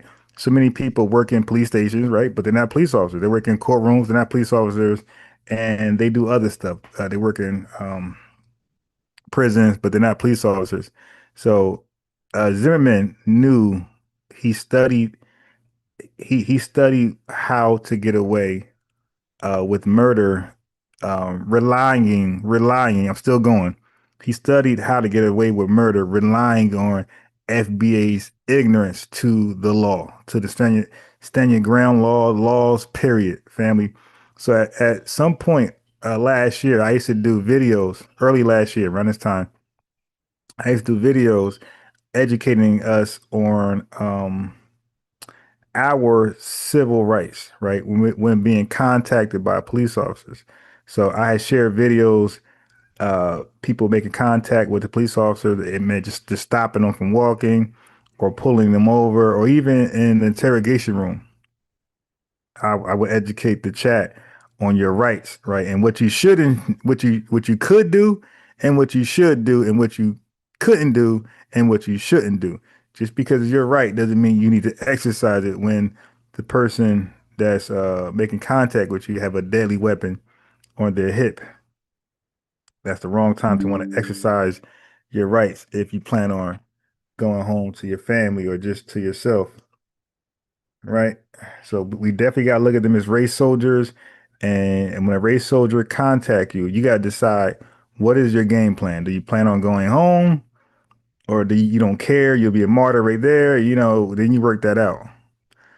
But Zimmerman studied, he studied the law, he studied stand your ground law. So now he just got to rely on an FBA person's ignorance to the law, and he could get that off. And that's what he attempted to do. And what was that, Florida? They seen it in his favor, and that's what happened. The police officer with the knee on the neck of Chauvin, whatever his name, he tried the same thing. So in the police manual book, he believed that he was trying to get away with murder. He had his knee on George Floyd's neck, and he thought he misinterpreted the police manual, police policy manual. And he thought that what he was doing was part of the manual. So he also tried to get away with murder. But his police chief, testified against him and said, no, what he did, that's not in the manual. He said there's something similar to that, but he said, but what he was doing specifically is illegal and it's not part of our police department policy. And that's a large reason why he is where he's at. So anyway, let's go on. What different world will we be living in if that were the case? Wait, if that really were the case, okay, a white person could kill any black person anytime with complete impunity. And we know they can, fool. They just got to play the game, man. They got to play the lawful game. What are you talking about? That happens on a regular basis. That happens all the time. Wait. You're telling, no, look, if in other words, if I decide that I don't like Barack Obama, he's a black man, I'm a white man, so and I track him down and I shoot him. So at this point, he's behaving like a tether. Like, he's using the same logic as a tether at this point. Like, he's just playing around, trolling, because his audience is watching, you feel me? So he's playing into his audience right now. I'm just going to say, hey, I'm white, he was black, bye-bye, and the police will let me walk free. Well, that's the president. So what? There's an exception. He was the president, so there's an exception to that. You just can't shoot a former president. because okay, how about a former governor, Doug Wilder, governor of Virginia? Can I shoot him? Well, the thing is, we're not or a talking black about policeman? A black policeman? Why not? Well, you can. You can. There have been black people who are off duty who have been killed before. Wait. Why not in uniform? But the thing is, especially if you become what I call a race soldier, I won't even call them police officers. If you become a police officer and you believe in white supremacy, which the FBI said law enforcement has been infiltrated by white supremacists, they can kill a black person with impunity. And I see. And they do it all the time, right? There's a system to protect him. The court system is going to protect him. The jury system is going to protect him. The prosecution is going to protect him. That's a reality. And that's always been a reality. There's nothing new about that. Nothing new about that. Okay, now what if I'm a mere honorary white man? If I'm an Asian, can I kill a black person with impunity too? Or do I have to be white? Not if you're an honorary or Asian. And also, we're talking about a lot of just hypothetical situations. Well, but you're telling me that you have no rights that I'm bound to respect. Norm. I'm talking about the norm. Now, the norm. I find an exception every blue moon. For example, you can't find too many white officers who've been put in jail for killing a black person. It's like one every 20 years. So the exception doesn't negate the rule, Mr. Taylor. You know that. Just like for example, a lot of African immigrants, you spoke about Nigerian immigrants. Do you know what we're talking about IQ? Nigerian immigrants, they come over here and academically outperform whites and Asians. They do much better. Yeah, and they debunked the pseudoscience of the IQ thing. I didn't even touch on, but that was a great point Tariq Nasheed was on. So Tariq Nasheed, if I understand he's busy, he's our brother, he has a lot going on, but if he had as much time as me to sit down and look over his stuff, like he would demolish most people in all debates.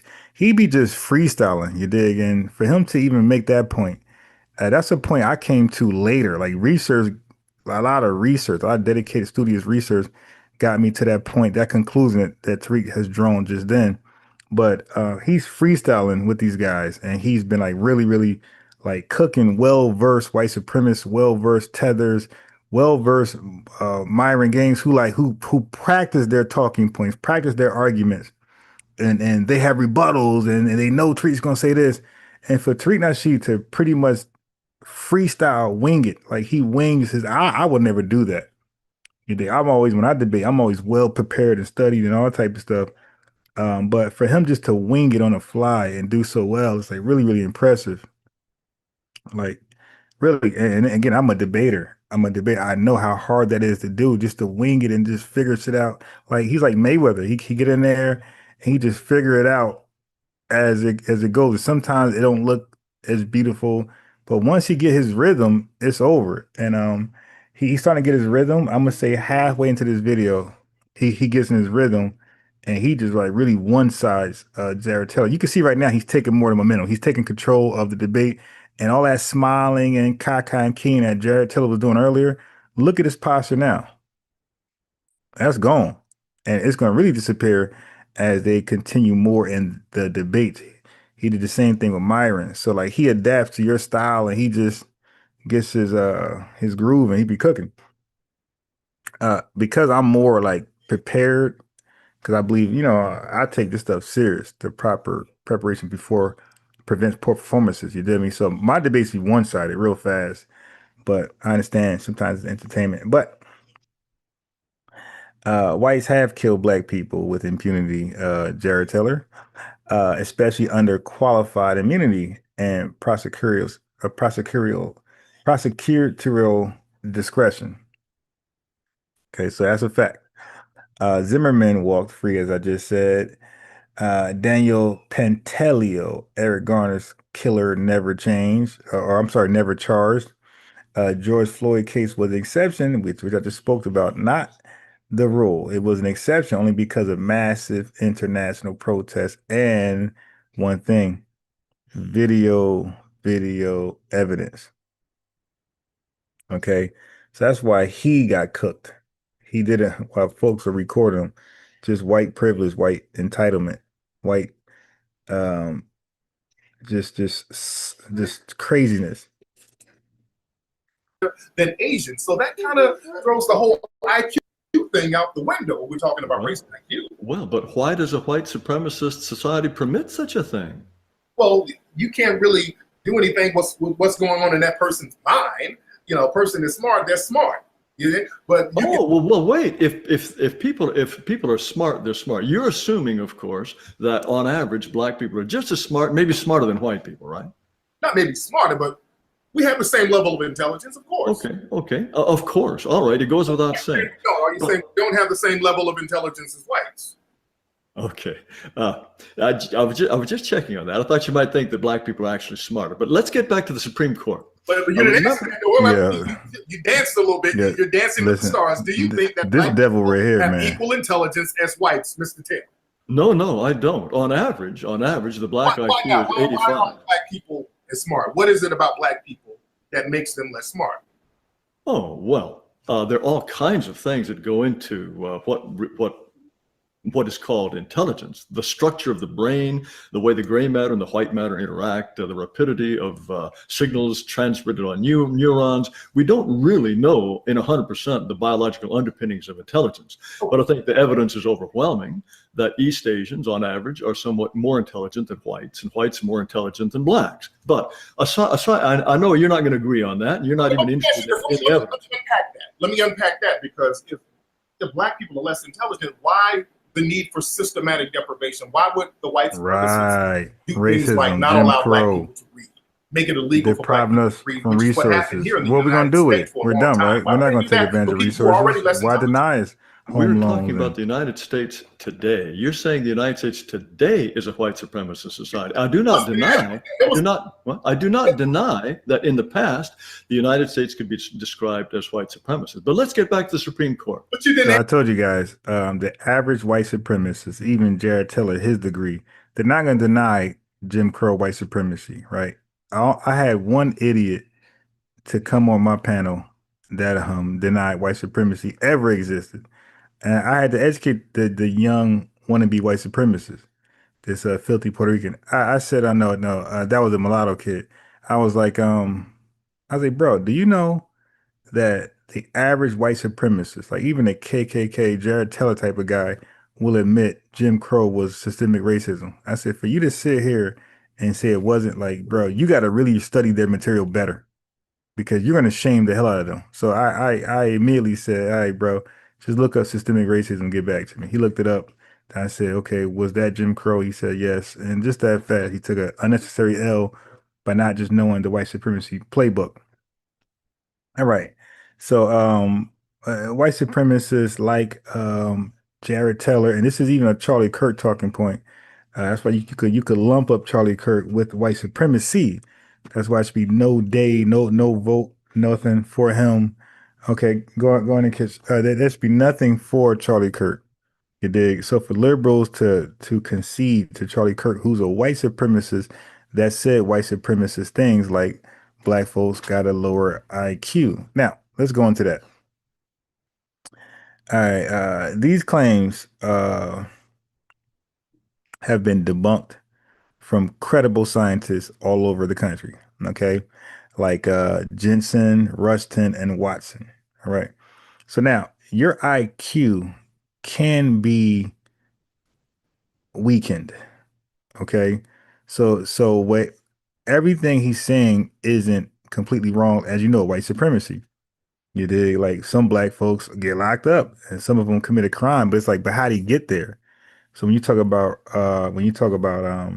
Alice, when you talk about school to prison pipeline, that's how he got there. And that's a whole thing that we can talk about. But family, y'all got to write this stuff down, hop on the panel and ask me about it, like on the fly. Hey, unbiased round, what is school to prison pipeline and what's your views on it? I can tell you exactly what it is on the fly. Some of you guys hear it, but you don't really know what it is. Like you think you know what it is but it's not. But school to prison pipeline is how people end up being arrested. So now that child is 9 or 13.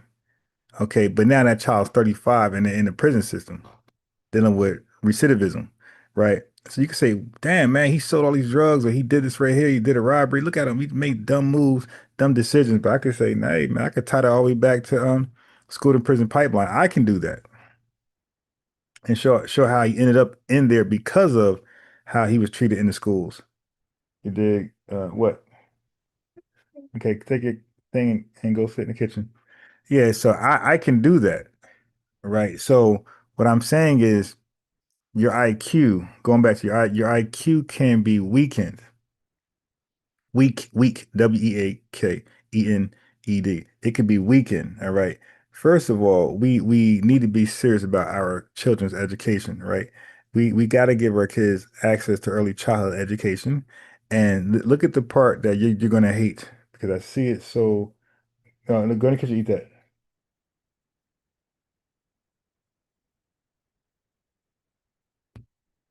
Yeah. So here's the thing that you guys gotta just realize: nutrition, man. Nutrition. I see a lot of obese kids. Like you're not doing your kid no favor. Keep your kid obese. Obesity means poor nutrition. Like that's the definition of poor nutrition. And that kid IQ isn't going to be as high, and it's going to be a bullet point for people like Jared Taylor. Language development.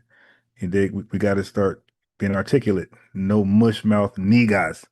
And trauma and environmental racism. That's one thing we cannot control out of most of the things I just said there. So white supremacists like Jared Taylor, they are for these programs that or the lack of programs that traumatize us and create an environment of racism. So when Tariq Nasheed brought up the African immigrants, that was the debunk of the Jared Taylor, Charles Murray IQ assessment, IQ pseudo assessment. African immigrants like Nigerians do outscore whites academically in many U.S. schools, and that alone undermines the genetic argument because white supremacists like Jared Taylor, Charlie Kirk, they believe that there's a smart gene, and if you believe that, you believe there's a dumb gene, and they believe people of African ancestry are born with the dumb gene, and people born with European ancestry are born with the smart gene. But the Nigerians come over here outperforming everybody, Asians, Indians, and white folks in academia debunks that by itself. Okay. Answer the question. That's a very valid question. If we were, and they were saying the same thing you're saying back then. I'm talking about the United States today. You're saying the United States today is a white supremacist society. I do not deny. I do not deny that in the past the United States could be. Yeah, and thank you for the donation and super chat, and also in the Cash App. The folks who can't send a super chat are, the Cash App is welcome, and I appreciate that. Stella. Described as white supremacists. But let's get back to the Supreme Court. But you didn't answer the question. That's a very valid question. If we were, and they were saying the same thing you're saying back then. Back in the 1800s, the 1900s, they would say the same thing, that black people, our IQs are just not high. We're not as intelligent. Thomas Jefferson, he wrote a whole book, Letters from the State of Virginia, about how our IQs, not our IQ, but how our intelligence level was just so low. But at the same time, black people were not allowed to read. So why would you not allow a people to read and make it a crime if they were already less intelligent? I'm trying to understand. First of all, Letters from the State of Virginia has only a few little remarks about blacks. It's about the state of Virginia. I mean, I realize that you think that white people are obsessed with by black people, and that's all they ever think about 24 hours a day. You know, that book was the foundation of modern white supremacy ideology. You know that. Oh, okay. No, I don't in fact know that, but Letters from the State of Virginia covers a lot. Go on and on about how inferior black people were. Look, there are just a few passages in that book about black people. And how inferior we were in that book. In those few passages, he was talking about how inferior we were. He thought that blacks on average were less intelligent than whites. Now, nobody ever pretended, no one ever pretended that there were not some blacks who could read. No one ever suspected otherwise. He knew about, Thomas Jefferson knew about blacks who could read as well. No one ever doubted that they could read. Well, why is it illegal for black people to read if we're just so less intelligent? Well, the whole idea in those states and at those times in which it was illegal. All right. Now look how serious he is now. That's 43 minutes. And look how he looked at right here. Look. I'm fascinated to learn that by trade sanctions, so that's why I say he can control nations that actually have a huge. See, so when he was debating global white supremacy, look how confident he was. Look at the smiling surplus with us. Yeah, now look where he at. Now he got to defend national white supremacy. He's not as confident.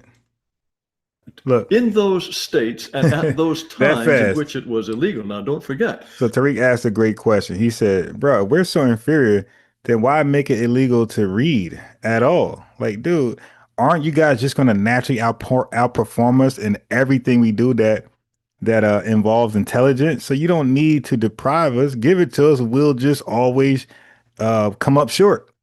And now he's struggling and he's getting pissed off because the lie is crumbling. Slavery was an extremely variegated thing. Any generalization about slavery is likely to be completely wrong because it was so different depending on the time, so different depending on the place. There were, in some circumstances, laws against teaching slaves how to read, not blacks in general, but slaves how to read, because it was thought that that might contribute to some sort of slave revolt or some attempt to gain freedom. But let's set that aside. I like to talk about the United States today. Well, let me correct you though, because even after slavery, during the Jim Crow era, it was you had white supremacists monitoring black people so they wouldn't read in public as well. So reading was something that was looked down upon with black people even after slavery. And when black people started to get their own schools and their own communities, they were torn down and burned down by the white supremacists. But go ahead, brother. Well, I'd like to hear examples of schools that were burned down by white supremacists, because after all, even Oklahoma in 1921, Wilmington in the 1800s, Rosewood, I can just, list goes on and on. But go ahead. Those were race riots. In any case, now back to the Supreme Court. You may recall. So it's still burned down. Race. I mean, see, I would love to. I personally would love to debate Jared Taylor. Somebody like him. I would love to debate Jared Taylor. And even Nick Fuentes. I would love to, but again, I need the numbers. I need the support. I need folks to show up and show out and have some big numbers in that chat. 500 live viewers, 1,000, 4,000. And I could get to these people, man. But we're getting there, right? I remember we had like 10 people in there, you feel me? So we're getting there. I'm patient. I'm not tripping. We just got to keep growing, keep showing support, and maybe we can catch these big dogs over here. Like it's a Officer Tatum. It's a bunch of these guys I would love, and that filthy, disgusting Tyler looking ass African chick Amala. I would love to get them on here.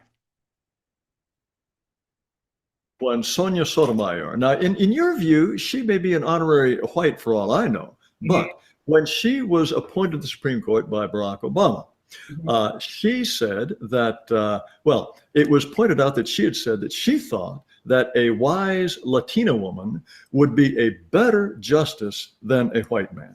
This is well known about her.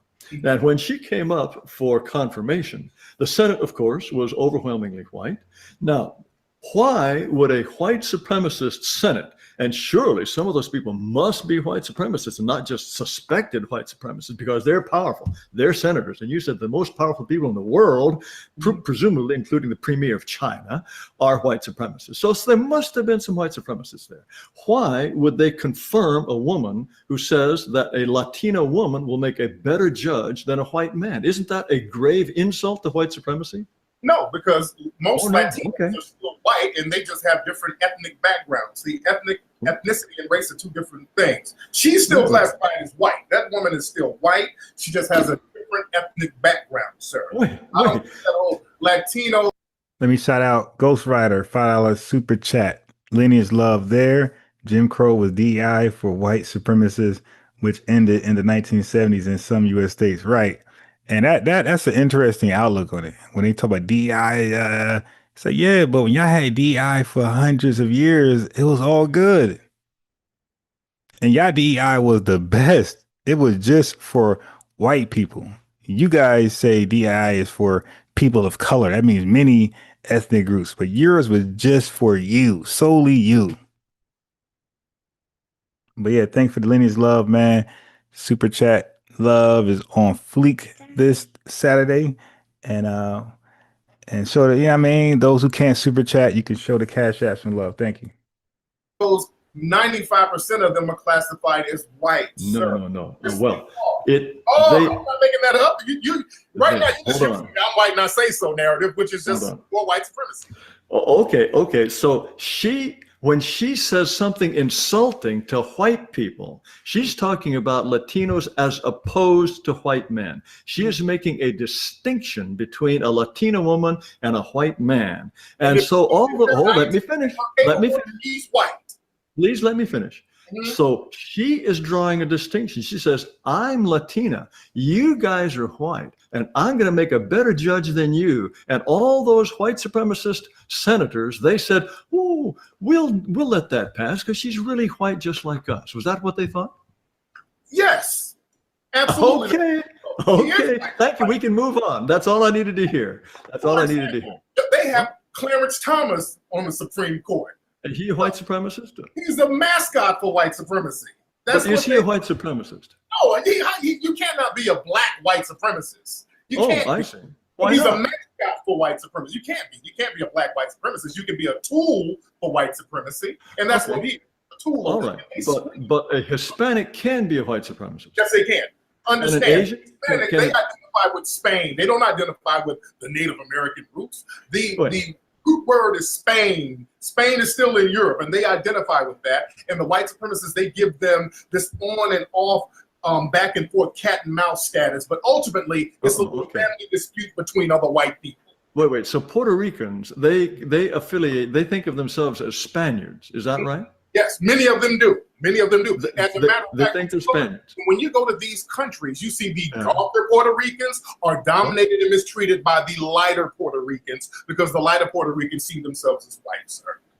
Okay, and by seeing themselves as white, that makes them white, and they become the mascots and the tools of the real white supremacists. Okay, I understand. Now, do you remember James Watson? He's the co-discoverer of DNA. Now, he was probably the most famous living scientist in the world.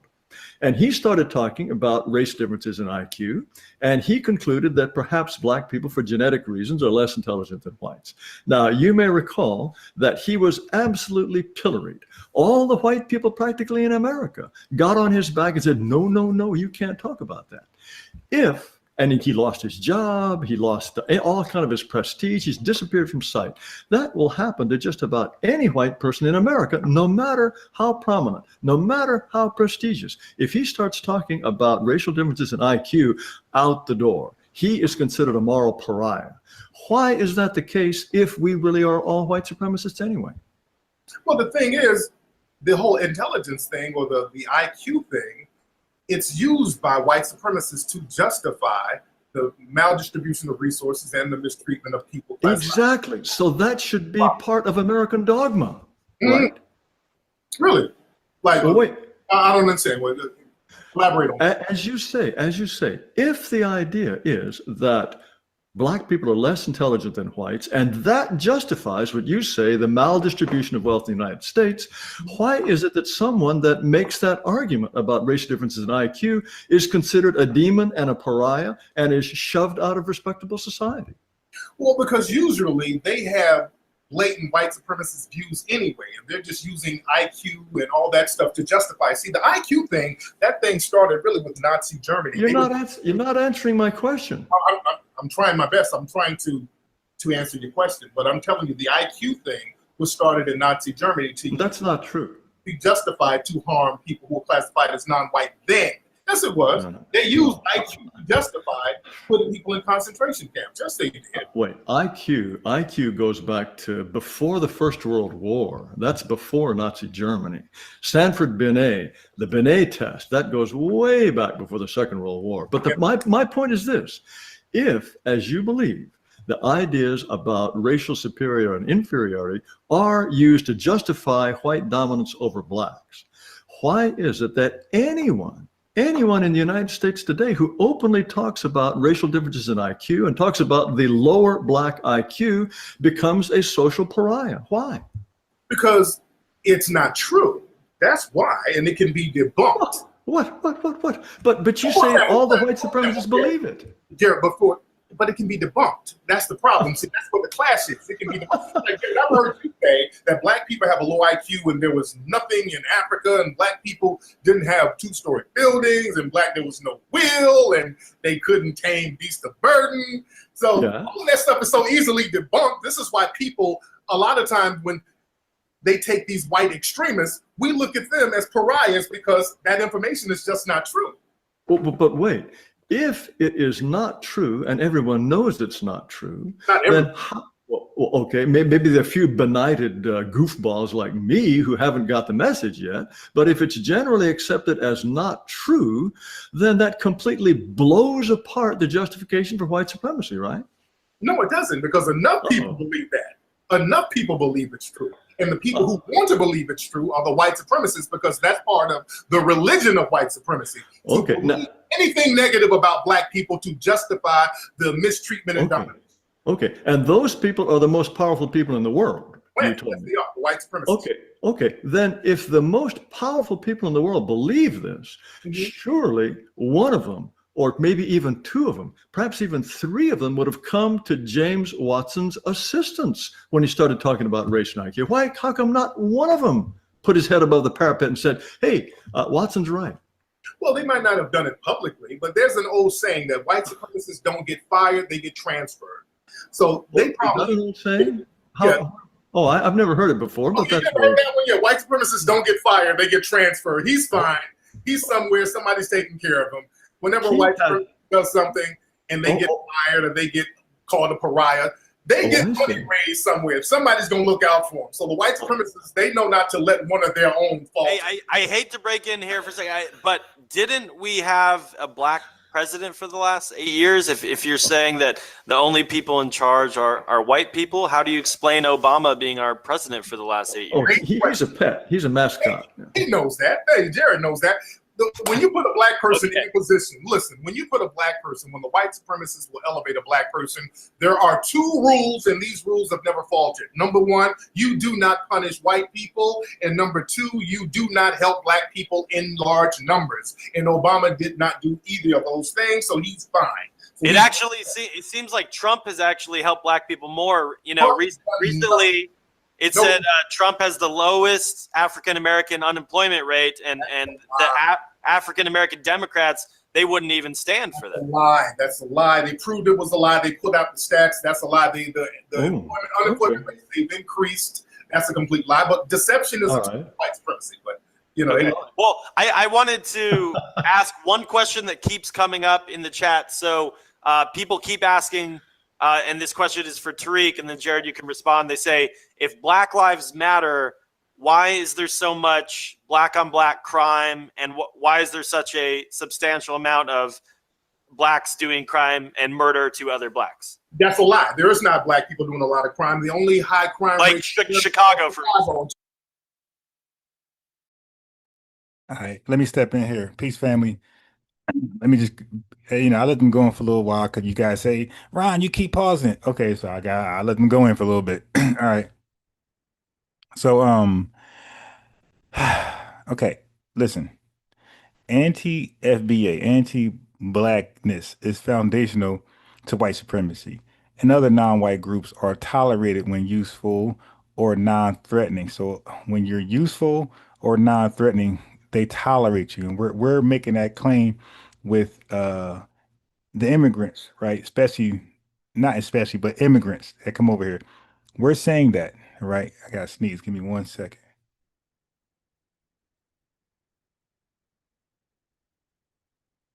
So it's no fault to immigrants. Okay, I said it. It's no fault to immigrants on how white people treat you. It's your fault on how you behave afterwards. Once they pat you on the head and you start to feel like you're a dog and you start to bark, when they say bark and roll over, that's when you become a problem to us. But if white supremacy want to put you in front of us and do all these crazy things, we're not really mad at you. kind of a little bit because you are the vessel, but we really got smoke for white supremacy. All right. But then some of you start speaking for white supremacy and arguing on the behalf while you're being used like a dog. And we like, oh, whoa, whoa, whoa, whoa. And that becomes a big problem. So yes, so you guys, immigrants, are more tolerated and you're more useful because you don't have a legacy of racism and being blocked out of opportunities via systemic racism like we, right? So we're like, yo, stay out of our way and let us deal with the person we got to deal with. But you guys are getting the real handouts. When they say black folks want handouts, no, everybody who's taking advantage of anything that came after the civil rights movement and you're an immigrant, you are getting handouts. And not just immigrants, or if you're a woman, the women's movement, that feminism, that's a handout because that was ours in the LGBT colorful community. That's a handout. So when folks say handouts, that those are all handouts. All right. So let's make that clear. So when you guys take the handouts, right, and we attack the big bad wolf, you guys step in between like, ho, ho, ho. If you address white supremacy, we might lose our handout. And that's just your insecurity. That's not even a thing. But that's what's going on. You become tolerated because you're useful and you start to get in the way of the fight between us and white supremacy. So a lot of tethers be like, yo, man, why they dealing with us? Why not attack white supremacy? Why you worried about the black and brown immigrants? Why not worry about the white immigrants? It's like, whoa, because when we go ahead and go after the white immigrants, you guys get in the middle because you feel like your handouts are going to be compromised or stripped from you. So you feel like it's your duty to represent and defend the white man that we have to go and address. So we're too busy addressing you to get to the white man. Anyway, Asian representation in Silicon Valley doesn't erase their exclusion from C-suites, politics, or media ownership. My boy, like Tariq Nasheed said, they still control. Black ownership in media and sports remain minimum, Jared Teller, despite over-representation on screen and on field. Now, he keep talking about the IQ differences, okay? So the thing about white supremacy and tetherism, none of them really depend on facts. They rely on narratives and just narratives, changing the narrative. And white supremacy rely on power maintenance. So, okay. So even after disproving phrenology, the Klan and redlining myths, systemic racism endures through institutional inertia and policy resistance. That ain't going nowhere. That's going to be there. So that's it. Chicago is the go-to place because there is no black crime in large numbers anywhere else. That's another lie they used to justify black people in large. Thank you, Gold and Apple LTD. Let me make you a moderator. Give you a lineage wrench. Okay, so black on black crime again. Like our crimes. Like for example, I'm in a city that's like gentrified by poor Hispanics, and I got a video of because that's like almost impossible. When your city is gentrified, it's usually by more affluent people who do better in life financially and educationally. You don't really get gentrified by a lower class or a class just as poor as you, or if not poor, and you're a citizen and they're illegals, right? You don't really get gentrified by that class of people. So when that happens, you're like, how did that happen? How is that even possible?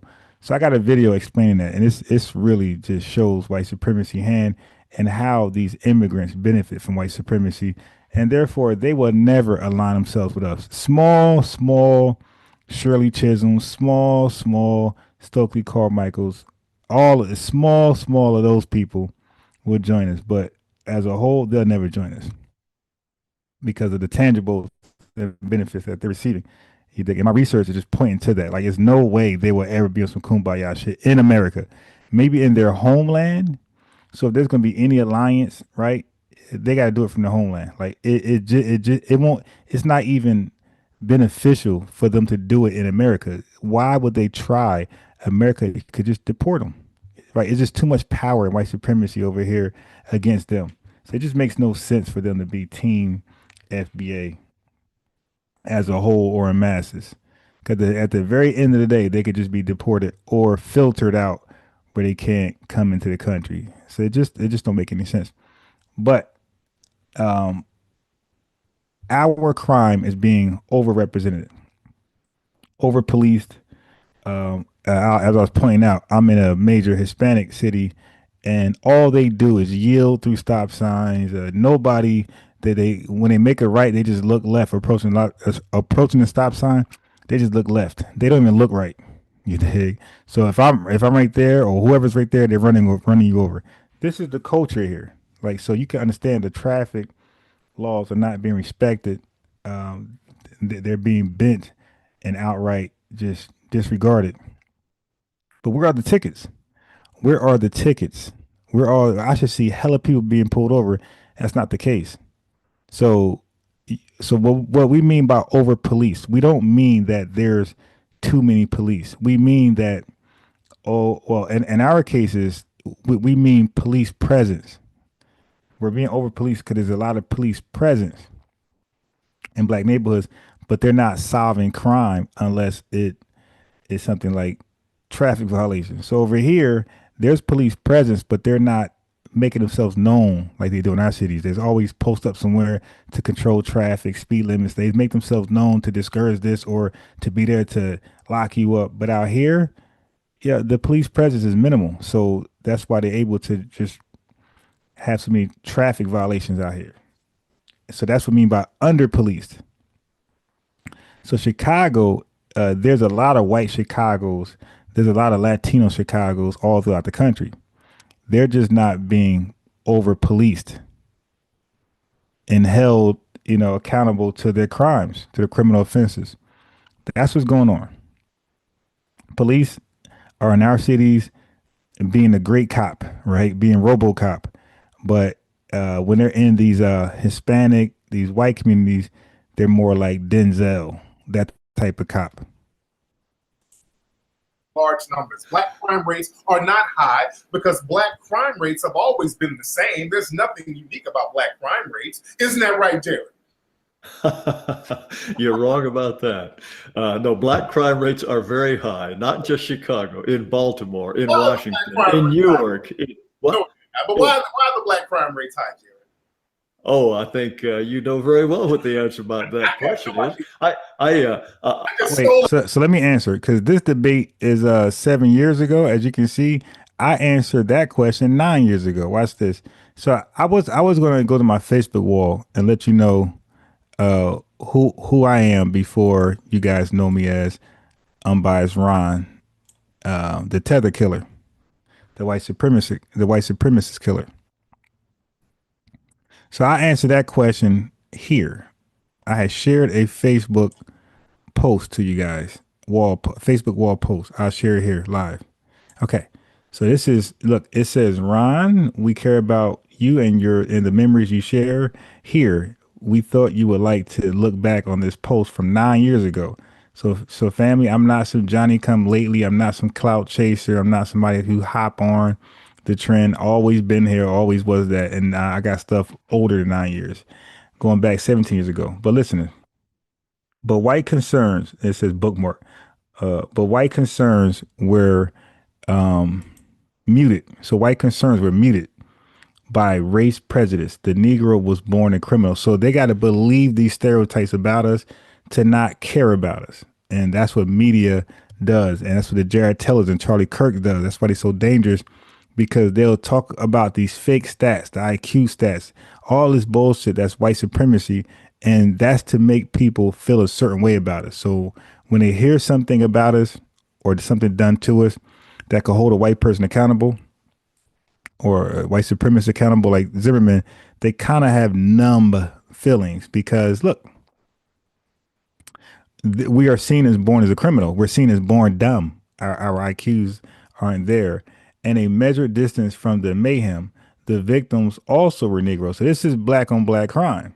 Okay, and watch this. When black lawlessness was confined to black enclaves, many whites saw no real crime. So as long as the crime is done in Chicago amongst old block and this other block, this street gang versus that street gang, as long as the crime is just those guys being hit, white people don't see it, white society don't see that as a real crime. It says in the rare instances when racial boundaries were crossed, the reaction was intense. So in rare instances, when that crime resulted in a white city, that reaction was intense. Okay, watch this. Black Mississippians shot, stabbed, bludgeoned, and killed one and another with monotonous ease in an average year between 1900 and 1930. Family, this is 100 years ago. This is black on black crime. But it was encouraged. Nobody got in trouble because it was seen as black on black crime. Black on black crime is no real crime. Okay, in an average year between 1900 and 1930, close to 500 murders were reported in the state, making Mississippi a leader in white homicides. Now,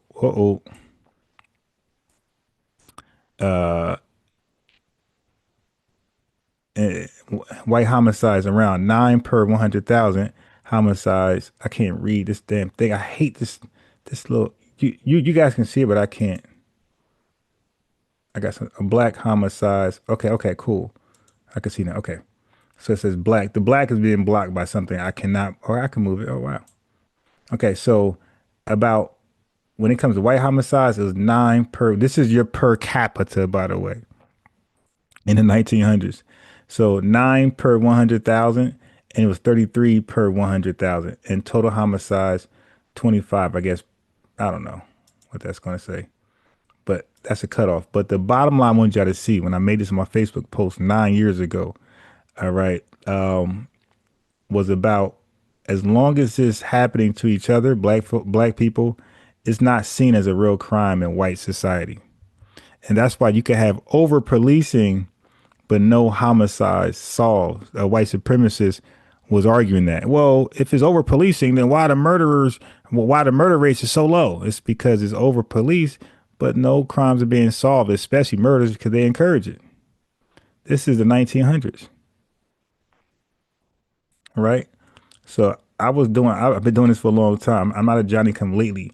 I just seen a space where it needs help. Like, we need to defend our lineage. We only had at that time Tariq, Nasheed, Yvette, and a handful of people, black authority, handful of folks. Now we got more people on the scene. But that's why I joined. I said, let me ease the burden for Tariq, Yvette, Jason Black, Professor Truth, all these guys. Let me ease the burden. Let me hold the line. Get out there and do the little imbecile fighting. Let me beat up the imbeciles. And that's what I've been doing. Okay. Anyway, let's get back. So black on black crime is encouraged by white supremacy. White supremacy. They don't make arrests. And so I'm starting to think now, the average human being is a gambling person. If I'm a gambling person and I'm realizing, hey, if I commit this crime and I got a 50-50 chance of getting away with it, it might be worth it, depending upon my current situation. All right. But if there's a 80% chance of getting away with it, of course, I'm going to definitely do it. But if there's a 20 to 30% chance I'm getting away with it, I'm going to look at it as I'm almost getting locked up if I commit the crime. So it can possibly and most likely discourage me from committing that crime. But if those crimes are seen as, oh, black on black, leave it alone. Yeah, of course, you're encouraging the environment. All right. I think the other day, so I can't with all of the stolen stuff in my house. But go ahead. To me, it's much more interesting that you genuinely appear to believe that the black violent crime rate is no higher than the white rate. Let's just leave it at that, because you appear to believe that, and I find that fascinating. But I think there are other things that are actually rather more interesting. But the black crime rate has always been high because blackness is itself a crime. Being a black person, what things are illegal if you're black? Somebody said that in the chat. Somebody said being born black Who said that? Estella said that. Estella W says, hell, just being born black was criminalized in order to justify their theft of land, wages, and wealth. So, Estella, he just said that after you. So, you guys are on it. It's always been like that. The black crime rate goes back, it's been high since the early 1900s. Okay, so when Ain't that crazy? He just said what I just proved. Early 1900s, the crime rate was high. Look, one more time. It's always been like that. The black crime rate goes back, it's been high since the early 1900s. So I showed you a book that I was reading that I started to highlight certain things in there. So when these Pan-Africanists always want to show a book, oh, you FBAs don't read books. Yes, we do. We just don't be on the internet bragging all the damn time about what book we read. And the books we read are actually credible. They're not from a Pan-Africanist author. Okay, so when a black person kills another black person, that's because being black is a crime? No, because most people who are in jail are not in jail for murder. They're in jail for nonviolent drug offenses. I'm talking about the murder rate. Because that's very rare that black people commit high crimes of murder. We don't. None of your business said we aren't black. We are colored. We are colored, not a color. The word color actually means culture. All right. Let me give you a lineage wrench. Let me make you a moderator. Put a link for that. I want to read that. I never heard that before. Not saying you're wrong because I never heard it. I'm just saying I never heard it. So if you got a link where I can read into that, put it in the chat. But just because I never heard of it doesn't make it automatically incorrect. It just don't sound like it's correct. But I made you a mod.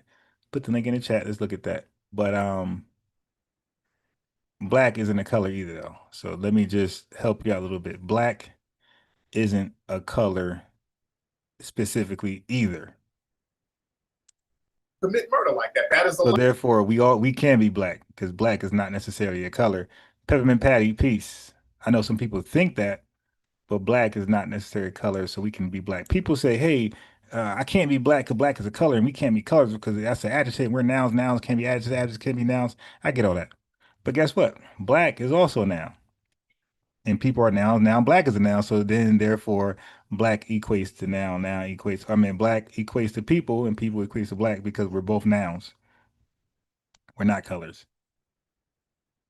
That's a lie. Okay. And the black unemployment. If that was the case, most black people would be in jail for murder. Black people are not in jail for murder for the most part. We're talking they're in there for nonviolent drug offenses. Wait. So, okay, the idea. Now, that's another great point Tariq just hit on, and he got to address that. He's not going to address that. If black folks commit all these murders, then why are we not in prison for murder, but we're in prison for non-violent crimes like drugs, marijuana? That's a great point. And Jared Taylor is gonna run from that. Let's see if he addresses it. Yeah, the statistics that come out of overwhelmingly black cities that suggest a high murder rate are a lie, as is the statistics about the black. He's not addressing what Tariq Nasheed just said. If we commit the most murders, then the most black prisoners should be in prison for murder, not nonviolent crimes. Unemployment rate, that too is a lie? The black unemployment rate is high because wait. You said white supremacists control. See the way Jared Taylor try to pin things on Tariq Nasheed to deal with. Tariq Nasheed needs to pin that on Jared Taylor. He'll do it later on. He got more aggressive, but it'd have been dope for him to say, wait, before I answer that, you said we do all these murders. Why are we not in jail for these murders? I think that'd be a valid question. Control the job, so that's always going to be high. What? But no, didn't you tell me that when Baked Alaska earlier said that the black unemployment rate is at a record low under Trump, you said that was a lie, right? Yeah, because the black unemployment rate is high. It's always been high. The black unemployment rate has always been high. Well, wait, but then are you or aren't you disputing Donald Trump's claim that it is lower now than when it was under Obama? Not low. It's still high. What? It's high now. It's high. The unemployment rate is high. I mean, y'all can try to spin it any way you can, but it's lower than it's ever been in history. I think is the point. No, it's not. That's not true. That's more, I'm white and I say so. But Jared, why are black people so violent? Why are black people violent? Okay, you want the answer to that question? I do. I want to know the answer. It's a combination of low average IQ and high serum testosterone combined with a lesser ability to defer gratification. Because the combination of low IQ and high testosterone, no matter what the race of. He about to make up some white supremacy babble for you right now. Listen. The person makes a man more likely to commit crimes, primarily of violence, but other crimes as well. Furthermore, an inability to defer gratification. And you can prove this if you take a group of white children, a group of black children, and you say to them, you have a choice of either 1 marshmallow now or 3 marshmallows a half an hour from now. Asian children are more likely to say, well, I'll wait and I'll get the 3 marshmallows. Then the Asian are the most likely, then comes whites, then comes blacks. Black children want that 1 marshmallow now, even if it means they don't get 3 marshmallows in a half an hour. That kind of mentality of being unwilling to sacrifice now for the future lends itself to a kind of smash and grab mentality that makes people more likely to commit crimes. So it's a combination of those 3 things. And you find with being in a system where you're systematically deprived of things, because black people are systematically deprived of resources in every area of activity. Then why are the violent crime rates so high in African countries as well? Why are they high? Why are they high in Haiti? That's a complete bald-faced lie. Okay, another lie. All right, sorry. A week or so ago, the crime rate there is damn near non-existent. In many African countries, the crime. All right, so another point where Tariq Nasheed cooked on him. He's just cooking on him. Let me go back. Rates are extremely low, so that's not true, sir. But okay, sorry. All right, hold on. So that was a great point. So where we at? Where we at with the argument? Oh, so Tariq Nasheed said, well, the smash and grab mentality, could that have something to do with our conditions, right? We're deprived resources, jobs, money, programs. Can that have something to do with the smash and grab mentality? And again, Jared Tiller just runs from that. Yet another lie, yet another white supremacist lie. There's a lot of lies going on here. Yeah, a lot of lies going here. So he said it was low IQ, which is, as you can see, as created from white supremacy, racial discrimination, trauma, oppression, bad nutrition. Like, so they create, like, they love to create the condition. I mean, where it can be easily debunked if somebody just take the same things that they're using, right? So they create the condition, they get the results, and then they test you and say, "Oh, look, the IQ is low." It's like, yo, that makes y'all feel good. You create the condition, you get the result from the condition, then you give these guys a test, and then the test is piss poor. Oh, look, these guys are low IQ. See, but then Nigerians debunk that. Because we're like lab rats. Dr. Amos Wilson talks about the lab rat, the Skinnerian. I think he calls it Skinnerian. Or he don't call it that. That was the name of the test, Skinnerian. Dr. Amos Wilson. Okay, but the bottom line is that with those mice, they created condition. You know how they do with the mice test? They separate the mice, and then they create a condition with group A that's separate from group B. But group A will be, they'll create a scenario with these oppressed mice, and then they'll get an oppressed smash and grab result from those oppressed mice. But group B, who never experienced that oppression, wouldn't behave, wouldn't have that smash and grab mentality of the mice in group A. Okay, so we'll be the group A, the control mice in a certain area that created smash and grab mentality. But the Haitians will be group B, not Haitians, I'm sorry, Nigerians will be group B that never was confined in those areas that smash and grab oppressive area, because they're coming from a whole different country where they pretty much govern themselves. And then they'll come to America and take those same tests and score high and outperform white Americans, Asian Americans, and even Indian and whoever else, Chinese Americans, right? They outperform all of them. So they will constantly debunk that master grab mentality because they don't come from those impoverished environments that's traumatized by racism. So, but these white supremacists know that, but even still, it'll make them feel good just to get the desired results. And they have the bullshit test, which they cherry pick, which we read in the history of immigration, that they did the same thing with their own people, with the Eastern and Southern Europeans. They'll cherry pick data in those results to make the Eastern and Europeans look more dumber than the Northern and Western Europeans, which justified the Immigration Restriction Act, where they had quotas for how many Southern and Eastern European people can come into the country based off cherry pick data. So this is what they're known to do. And look at this smile. This is I pause this perfectly. This is a devil right here. Okay, well, shit. What's that? Okay, let me ask you. Okay. Oh wait, before I move on, let Tariq go. So that claim is completely pseudoscientific and is racist. Crime is driven by poverty, community disinvestment, policing policies, and structural opportunity gaps, not biology. That's what Tariq was making. That's the point he's making. But these guys, to debunk Tariq's counter rebuttal, they got to flat out deny, and this is a fact, family. They will flat out deny that poverty is linked, or crime. They'll deny that crime is linked to poverty, and vice versa.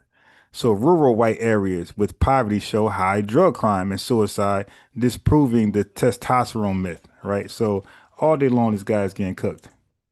See, Jared, if we do have a lower IQ, and we can't defer gratification and health, you're making some very good points that the testosterone level has an effect on the brain based on the environment, and Black people are genetically, we're just born violent. What should white people do to Black people? To Black people? Well, I don't think white people should do anything to Black people. And I think that the races are better off living separately. And it sounds to me as though you would agree with that, insofar as white people are incurably white supremacist. Wouldn't you be better off with your own independent country, away from the influence of all these wicked white people? Every time Black people do try to do that, the white supremacists come over there, take over the country, and drain the resources. So where are we going to go in a global system of white supremacy, Jared? There's just no way out for you poor guys. Huh? Where do we go? Where do we go that's not dominated by white supremacy? Well, if you assume come over there, off with it as though you that should white people do to Black people? To Black people? Well, I don't think white people should do anything to Black people. And I think that the races are better off living separately. And it sounds to me as though you would agree with that, insofar as white people are incurably white supremacist. Wouldn't you be better off with your own independent country, away from the influence of all these wicked white people? Okay, so I thought he said that. Oh, no, that's not going to work, buddy. You're not going to get 400 years of free and cheap labor to build up this country to become a superpower, and then kick us out to start from ground zero, and then to compete with you. And then you get to embargo and all sanctions. No, that's not going to work, buddy. That is not going to work at all. No, sir. We are not tethers.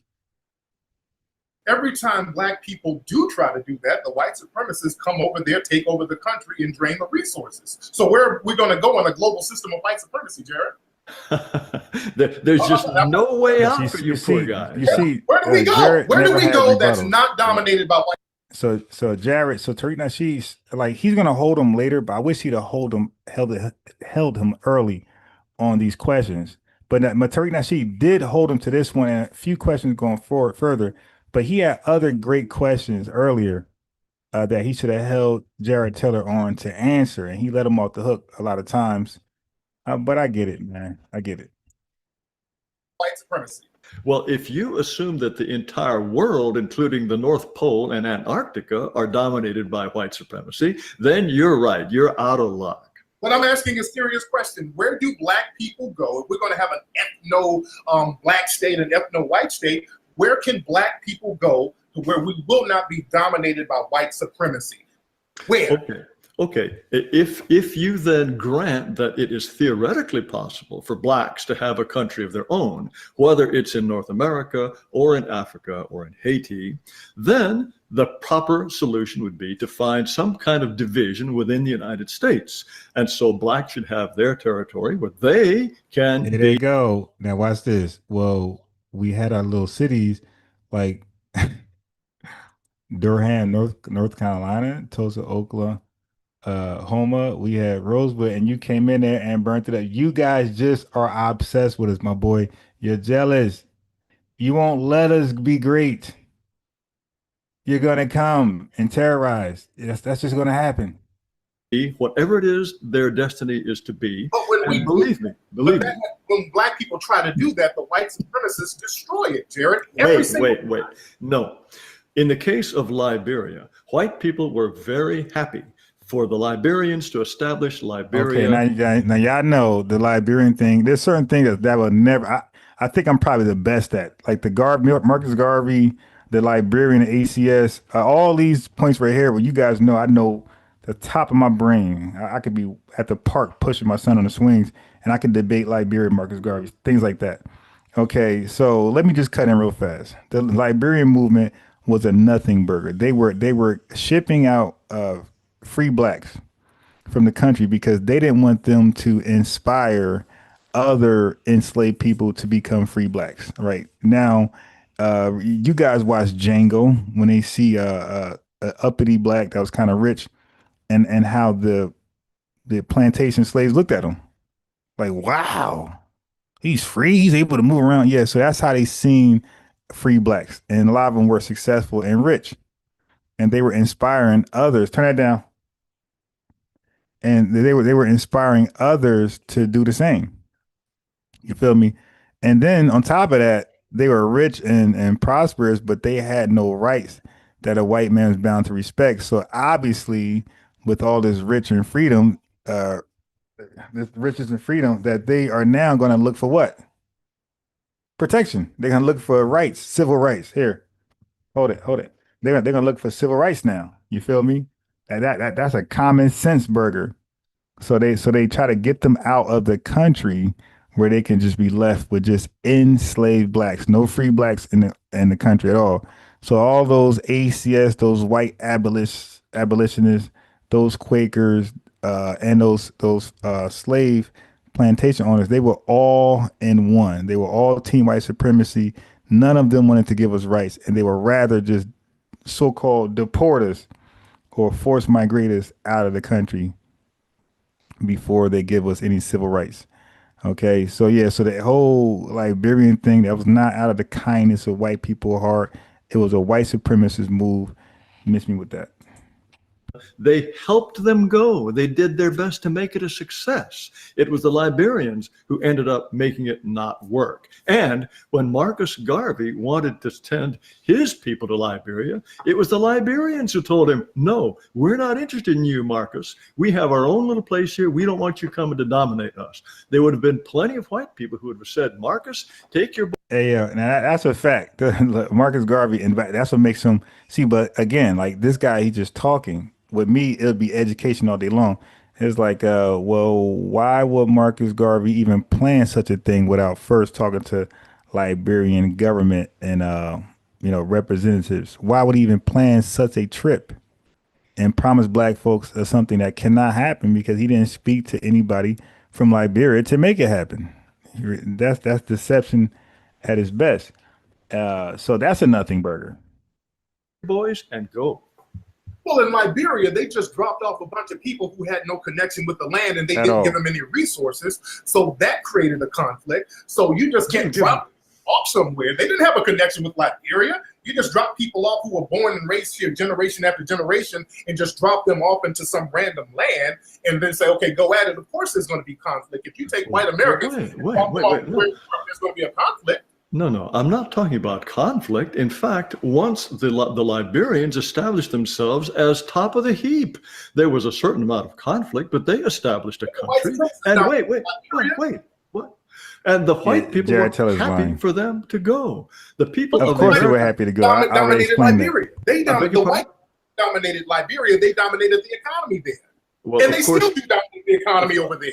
Of course, in your view, white people dominate the economy. Okay, so he's lying again. I think Liberians got their independence, I think in 1857. I believe they got it before the Civil War, if I'm not mistaken. I think 1857 is where Liberia got its independence. Yeah, it had to be because they wouldn't have left in the first place.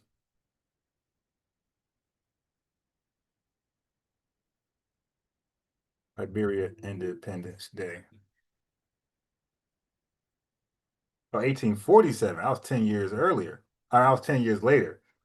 Okay, so they got it 10 years earlier. All right, 1847. Interesting. I'm just talking about facts, sir. They dominate the economy, the banking, all of the resources over there, all through West Africa. So I'm talking real talk here. Where can we go?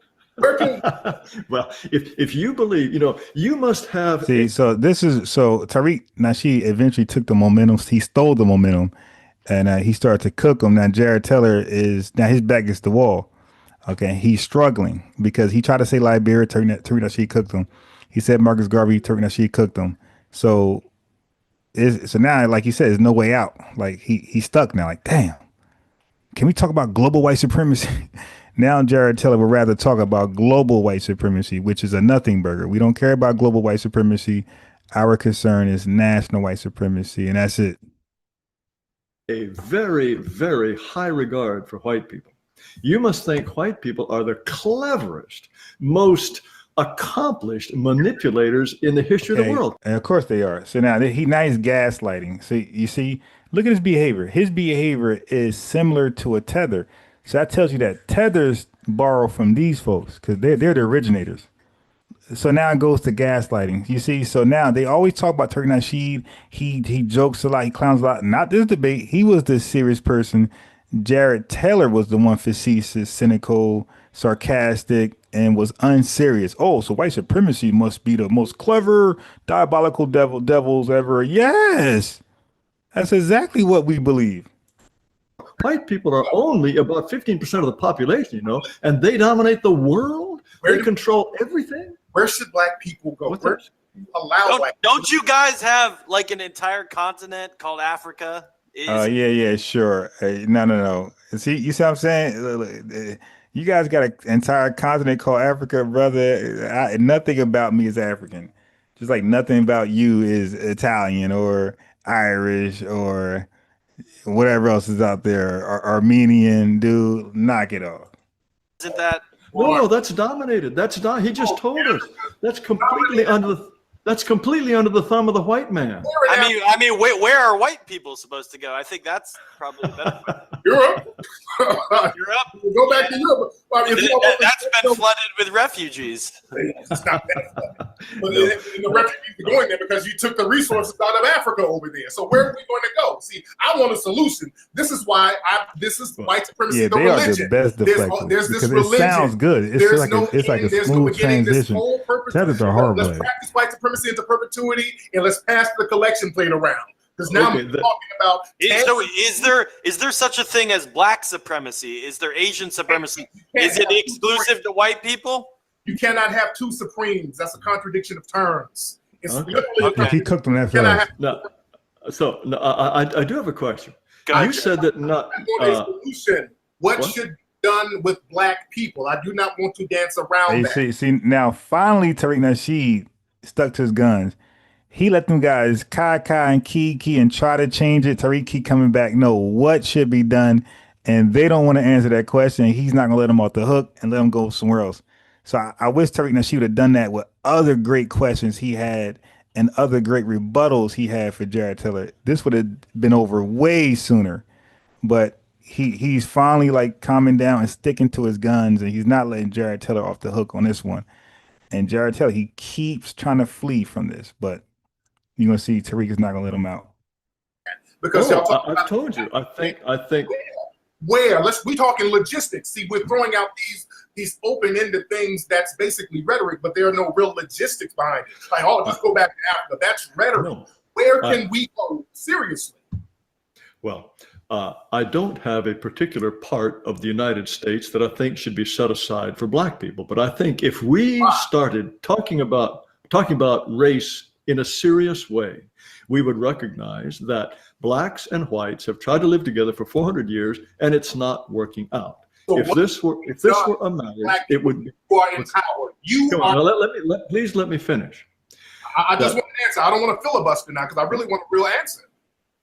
Well, I don't have a particular place in mind, but if we were to agree that that is the solution, we could certainly work something out. It would be not difficult at all. What? Let's work it out right now. What should we work out? Where should we go? Oh, there might be parts of the South that should be exclusively Black. There might be. Let's work it out right now. Yeah, he's not gonna let this damn white supremacist off the hook. He said, no. We're not going to have a part 2, and we talk 10 years from now. Let's work it out right now. Where should we go? That would probably be the obvious place. I think the question of the details of where to go are less than that. What's that? We've done that. Where Black communities in the South and the white supremacists just go and destroy them. They just go and say, hey, a Black person raped a white woman. Burn down. They've always done that, sir. Wait. They have not always done that. They sent, Black people were sent to Africa with the blessing of the whites. No, they weren't. Sierra Leone, let me finish, please. Sierra Leone was started by freed Black people who were freed by the British in the slave trade with their blessing. And they said, because the British were fighting, they were fighting for the British, and the British set it up for them. Let's talk. No, they were not fighting for the British. If the British found any kind of slave trade going on, they had abolished slavery within the empire in 1835. And if they caught people who were in a slaver ship, they would take them to Sierra Leone and they would say, here you go, you guys are free, make the most of it. Freetown. White people have what? Yes, Freetown. That's exactly the name of the place. Why was it called Freetown? Because they were freed from the transatlantic, of course. And the point is, they were given the blessing of white people to go and do what you wish to do. The same for decolonization. Colonization in Africa lasted from maybe in the mid 1800s to 1960, maybe a century's time. And when Black people said, look, we are tired of being colonized, get out. The British left. The French left. Eventually, the Portuguese left. Okay, stop. African decolonization was resisted brutally. You can go to Mau Mau Rebellion, Algerian War, Congo's assassination of Lumumba. Stop it. And even after independence, most African nations became economically neo-colonized through debt traps, trade dependency, and IMF, World Bank structural adjustment policies. Knock it off. They all said, okay, you want to run the show? You can run the show. White people are perfectly happy for Black people to be where they are and run the show. You're not. No, then that's not true. You drop them off, don't give them any resources after raping them for centuries. Don't give them resources, then control their economy. You're not letting them be themselves. Just like over in Zimbabwe, just like in Haiti, they have trade sanctions on all of these. Trade sanctions. Look, there is an enormous amount of foreign aid to Haiti and to Africa. Is this? You think this is a big lie too? You think that the billions that have been Haiti, they rape the oil and the gold out of Haiti and drop it? Family, if you ain't like just yet, please like the video. Please, that goes a long way. Yeah, like the video. That's the cheapest way you can donate. There's more expensive ways, which is Cash App and Super Chat, but liking the video is the cheapest way. It's free. And it's the most effective way to donate. Thank you and support. Off a bag of rice, that's foreign trade, that's rape, sir. I was about Haiti. I was just over there. They're raping Haiti. They're not helping. There is no gold. There is no oil in Haiti. Okay. Yeah, he looks like if you said, hey, give me a composite drawing of a white supremacist, that right there will come as a result of the drawing. Composite drawing. If you were there and you found gold and oil, then you should be a rich man. Sir. Well, wait. Why is there Why even? not say so? Wait. Tell me. Wait. Why is there even a penny of aid to any of these countries? Why would the white supremacists give even a penny of aid? Because they took the resources out of them, especially Africa. In Africa, they drained the resources out of. Wait. And they feel guilty? Why the aid? Nobody guilty. Aid, you put up a pretext of you doing something positive, but you're still raping the country.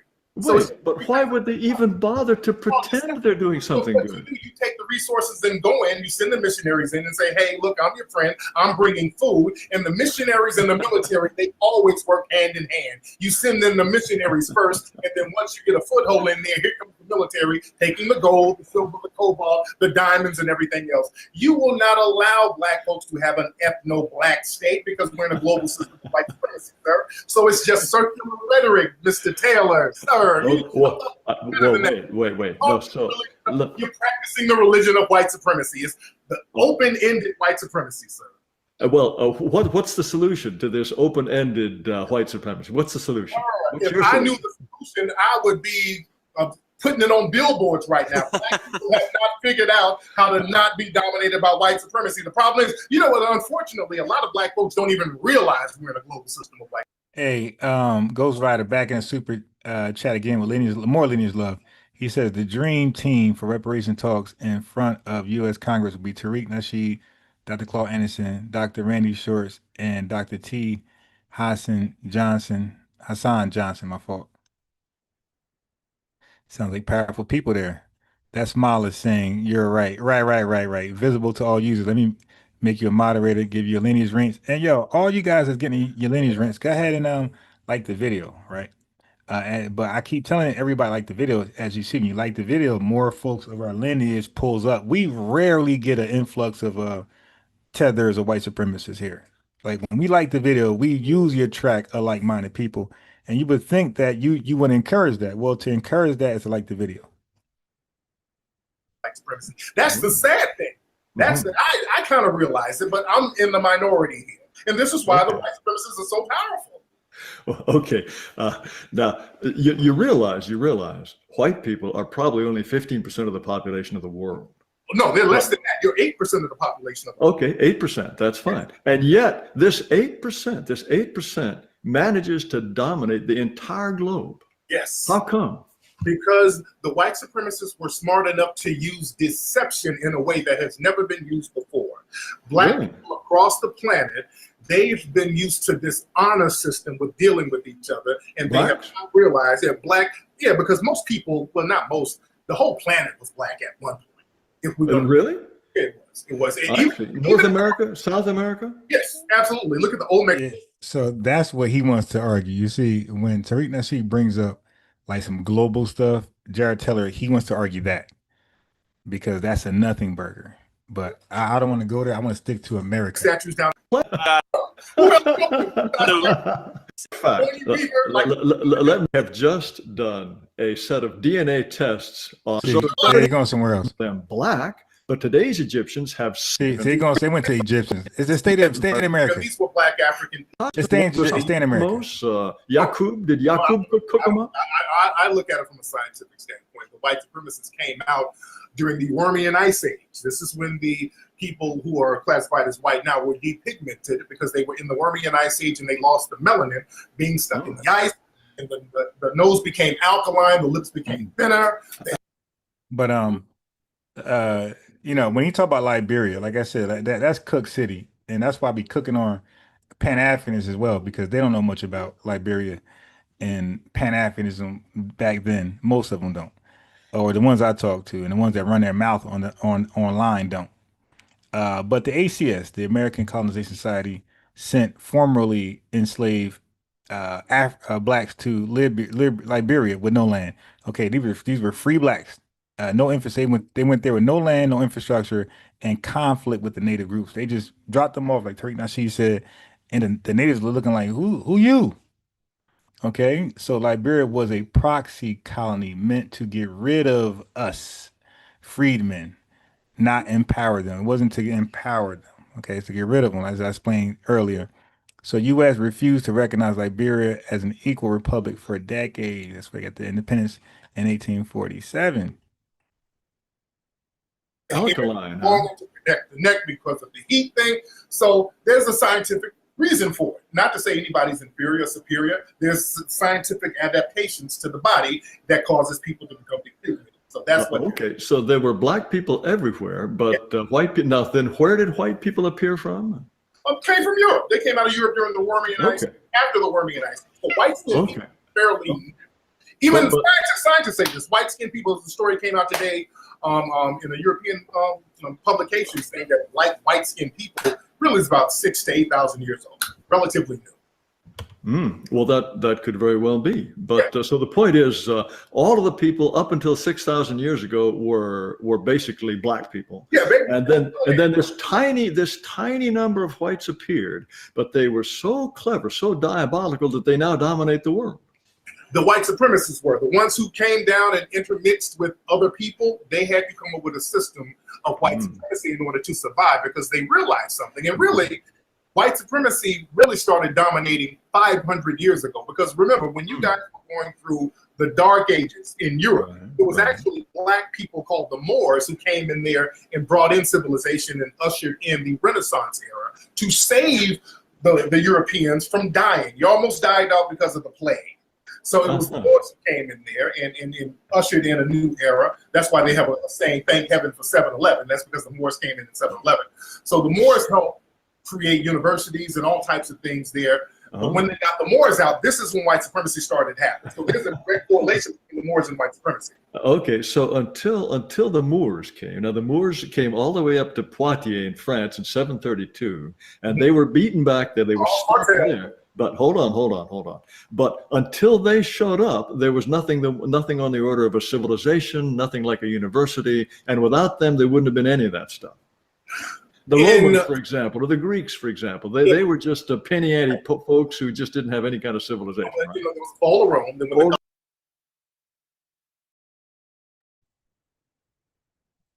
Okay, but let's look at it real quick. So I was talking about the Dillingham Commission in the early 1900s, right? It was created by Congress 1907, 1911 to study immigration, right? Now this immigration ain't the immigration today. This is the early 1900s. Tethers were not allowed. Okay, so it produced a massive 41-volume report on the fitness of immigrants, the fitness quotations. All right, the commission was very biased, like Jared Teller. It favored Northern and Western Europeans, British, German, Irish, Scandinavian, etc., and painted Southern and Eastern Europeans, Italians, Poles, Jews, Greeks, etc., as racially inferior. So, family, when I say I studied the history of immigration, and I ain't say I got a doctorate, but I look it over as a hobby. I forget some things. It's not a passion, but I had an interest in it. But I'm telling you that before a tether was invited to this country, America was against their own people, Eastern Europeans and Southern Europeans. Okay, so they painted them as racially inferior. They did not see them as Anglo-Saxon. All right, so but here's the twist. The data itself revealed Northern and Western Europeans had high dependency rates in American cities, many relying on poor relief and charity welfare. Okay, so this fake high outlook on Northern and Western Europeans being so much superior than the Eastern and Southern Europeans. And again, the old immigrants, if you hear that language, that's the Northern and Western Europeans. If you hear new immigrants, that's the language for Southern and Eastern Europeans. Anyway, they believe all this racial superiority with the Northern and Western Europeans, and they were poor as shit, relying on welfare and things they try to say that we rely on today. Interesting. That's why, like, I would cook. That's why, like, the welfare debate thing. Y'all want me there to argue that one. What the data actually showed: the commission admitted Irish, Germans, and Scandinavians often dominated almshouses, early welfare institutions in the 19th century. Oh, okay. Let me see that. Let me see that. See, this is why I do what I do. Now I'm gonna research that.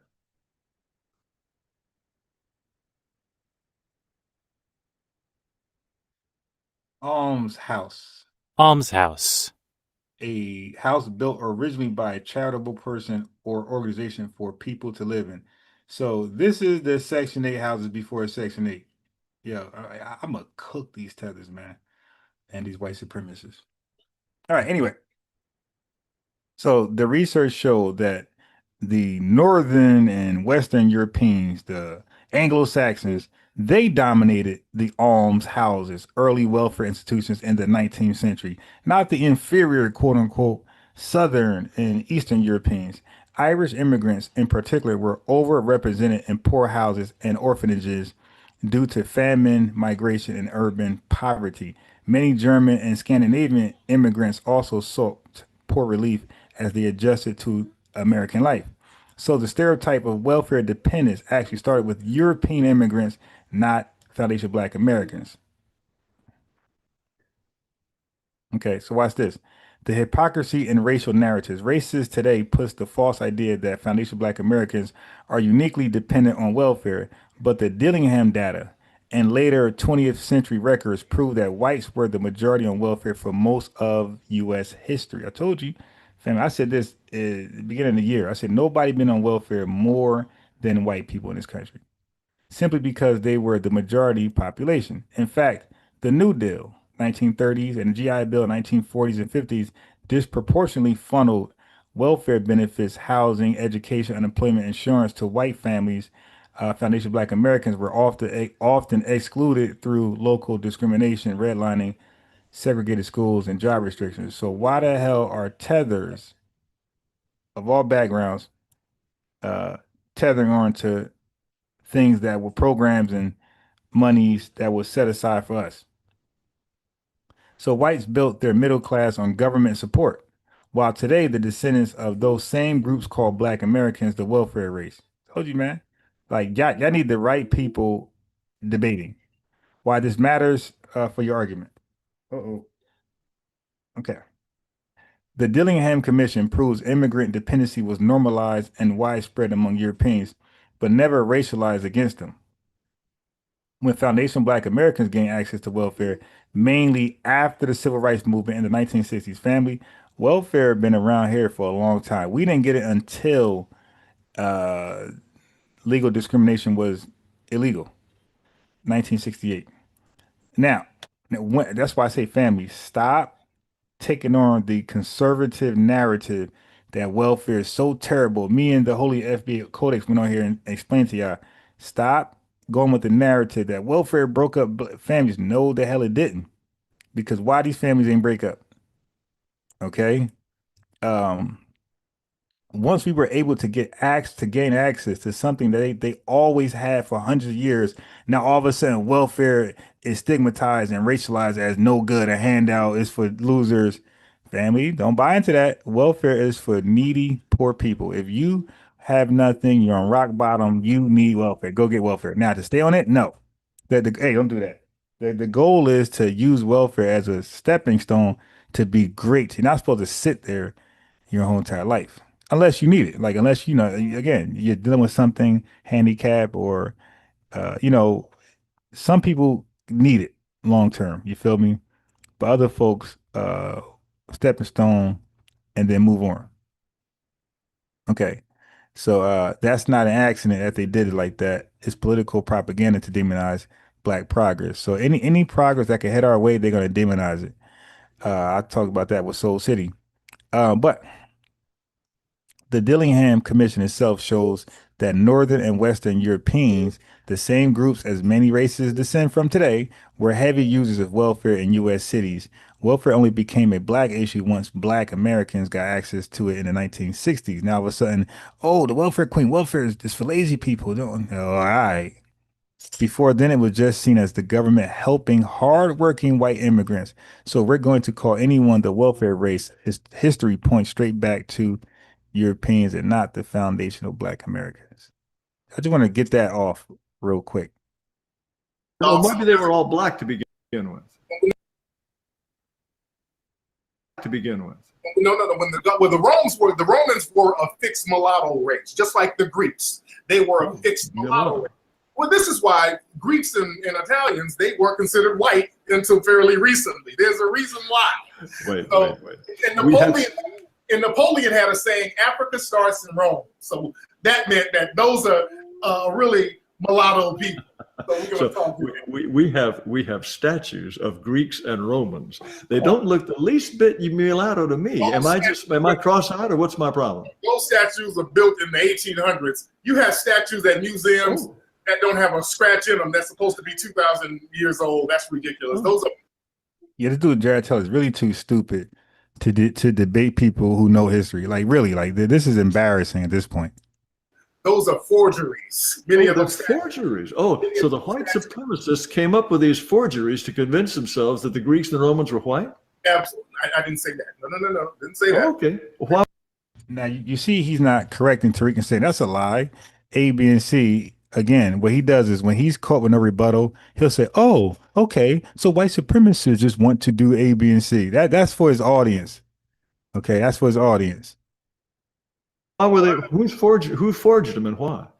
They white. But multiple statues were repainted, right, white, or made during the neoclassical era to idolize whiteness. So Tariq's not wrong. Again, he's accurate on this. Them up a little bit more later on. As a matter of fact, even European scholars of the 18th century acknowledged African contributions to Greece and Rome. So Tariq is not wrong. Because again, Greeks and Romans were not considered white until like the 1920s and 30s. They didn't consider them white for a long time. Yeah, he's not wrong. They were considered the new immigrants. They were considered Southern and Eastern Europeans.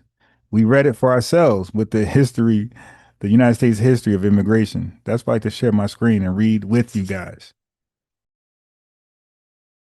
Okay. So that's why they call them guineas. Let's go back to the guinea thing. That's why they would call Italians guineas. We have a common question coming up in the chat again that I need to address. So they're asking if these industries there's many industries that we see that are not dominated by white people, and people are giving the example of Hollywood is mostly run, the news media, by Jewish people.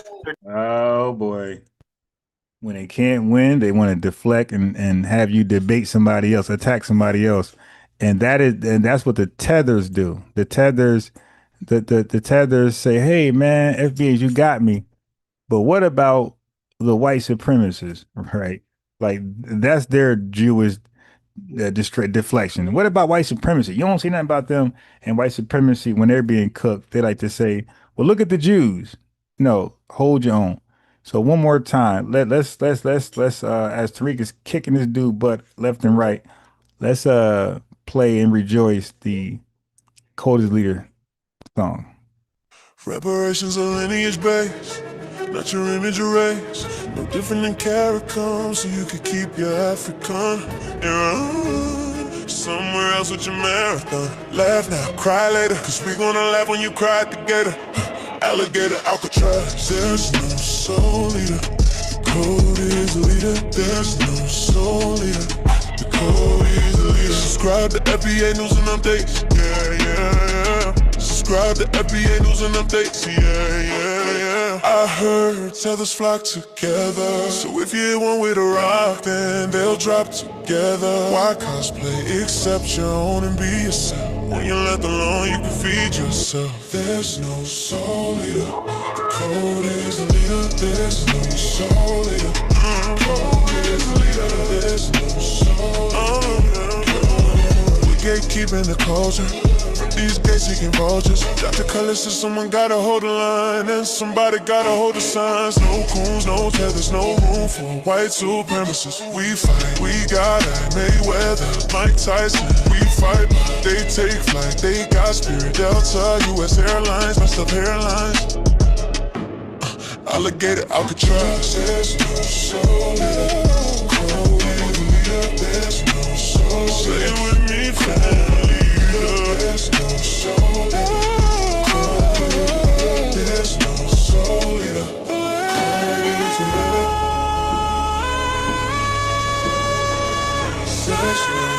soul leader.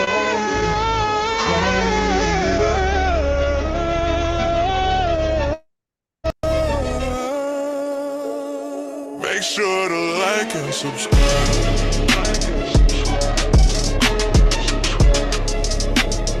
Make sure to like and subscribe. Like and subscribe. Like and subscribe. I heard tethers flock together. So if you hit one with a rock, then they'll drive together. Why cosplay? Accept your own and be yourself. When you're left alone, you can feed yourself. There's no soul leader. Cold is a leader. There's no soul leader. Cold is a leader. There's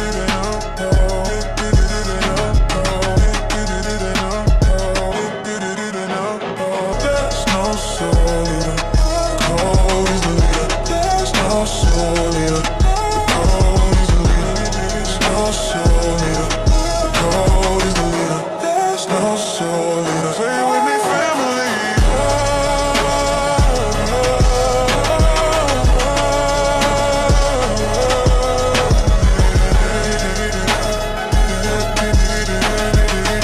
There's no soul leader. The code is the leader. Make sure to like and subscribe.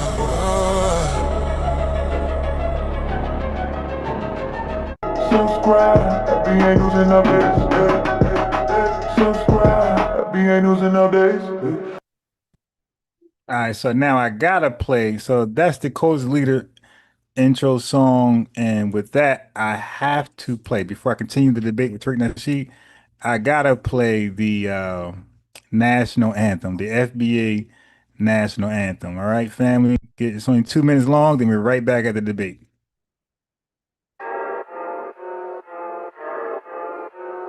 That show me subscribe. Make no mistake, we're the only black people in y'all that only eat rat, eat cat people. You ain't black, you ain't that. Matter of fact, your black is repo, I'm taking it back. Cause y'all making it whack, faking jacks, y'all from the slave, raiding the tax. Bitch. We built the foundation, our innovations were groundbreaking. You ain't wanna get down, now you're around, hating, faking. With the linear in and out, the ground shaking. Someone say, FBI, we don't run away. We stay, we slay, we pray, we say,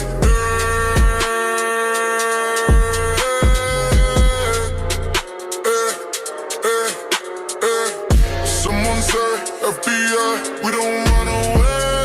We stay, we slay, we pray, we say,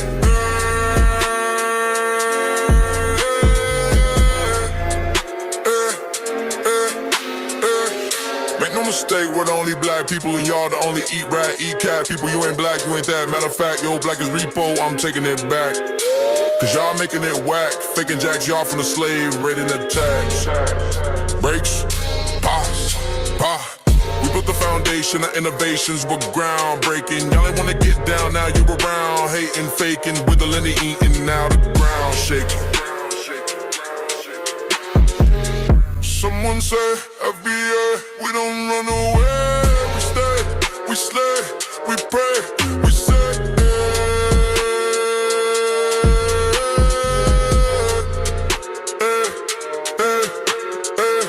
Someone say, FBA, we don't run away. We stay, we slay, we pray, we say,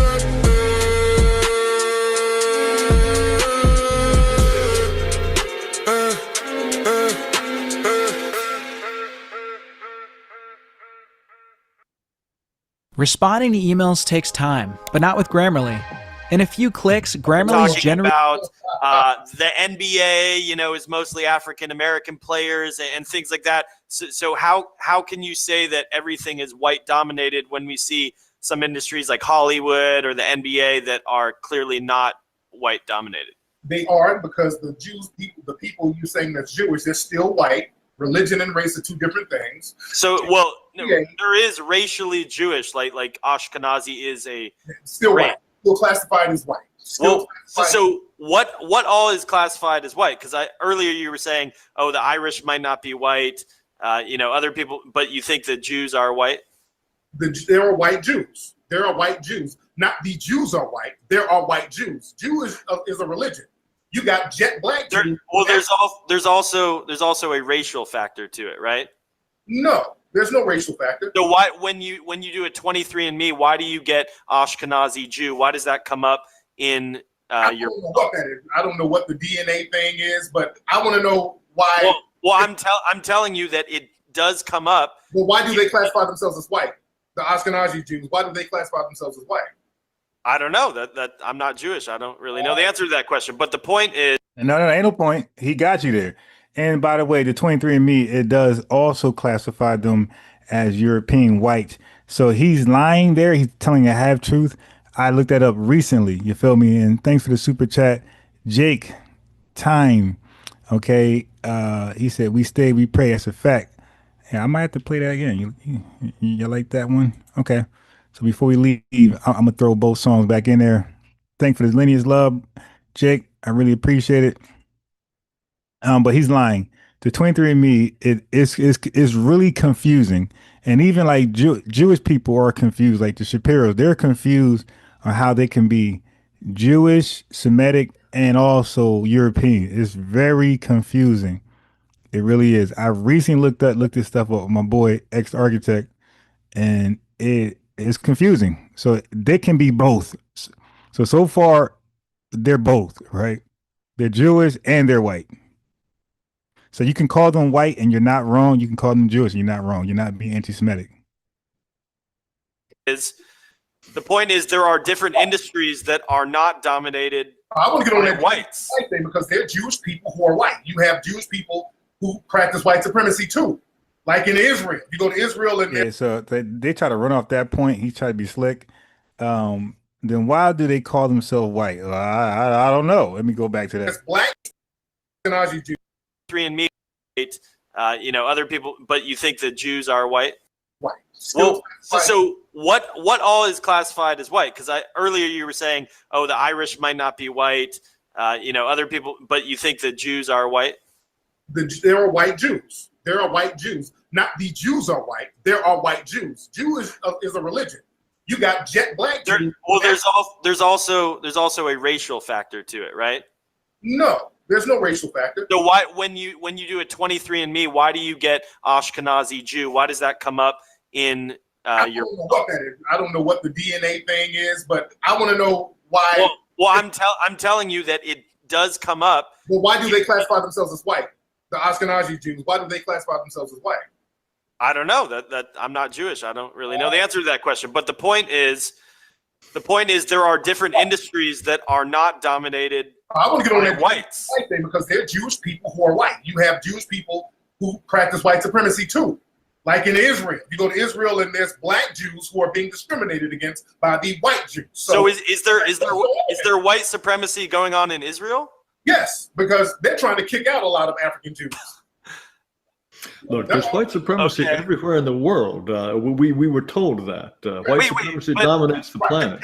Japan, for instance, is 98.4% ethnic Japanese, I believe. Right. How is Japan run by white supremacy? Well, they control the economy. They control the economy, and they can.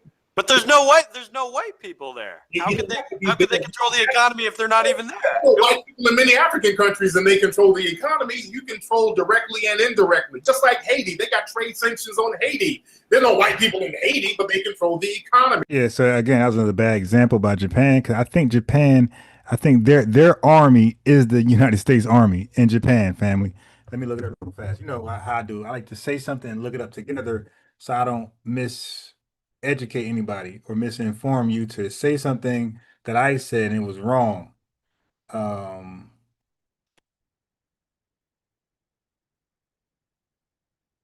Shit.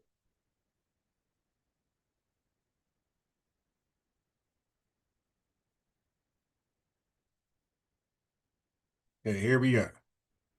All right, so no, Japan's army is not the U.S. Army. Japan has its own army, own military, the Japan Self-Defense, blah, blah, blah, which is include, blah, blah. The U.S. also maintains a significant military presence in Japan under the U.S. forces, Japan USFJ. But the JSDF is a separate distinct military organization under the command of the Japanese. But hey, that's called white supremacy. The U.S. also maintains a significant military presence in Japan. That's white supremacy. What the hell you call that? Look at this. U.S. military in Japan. U.S. forces Japan. The U.S. military maintains a substantial military presence in Japan, known as USFG. Alliance. Okay, wait. 1 second. Wait. Alliance. The U.S. and Japan have a strong alliance, and the presence of U.S. troops helps support Japan's defense and regional stability.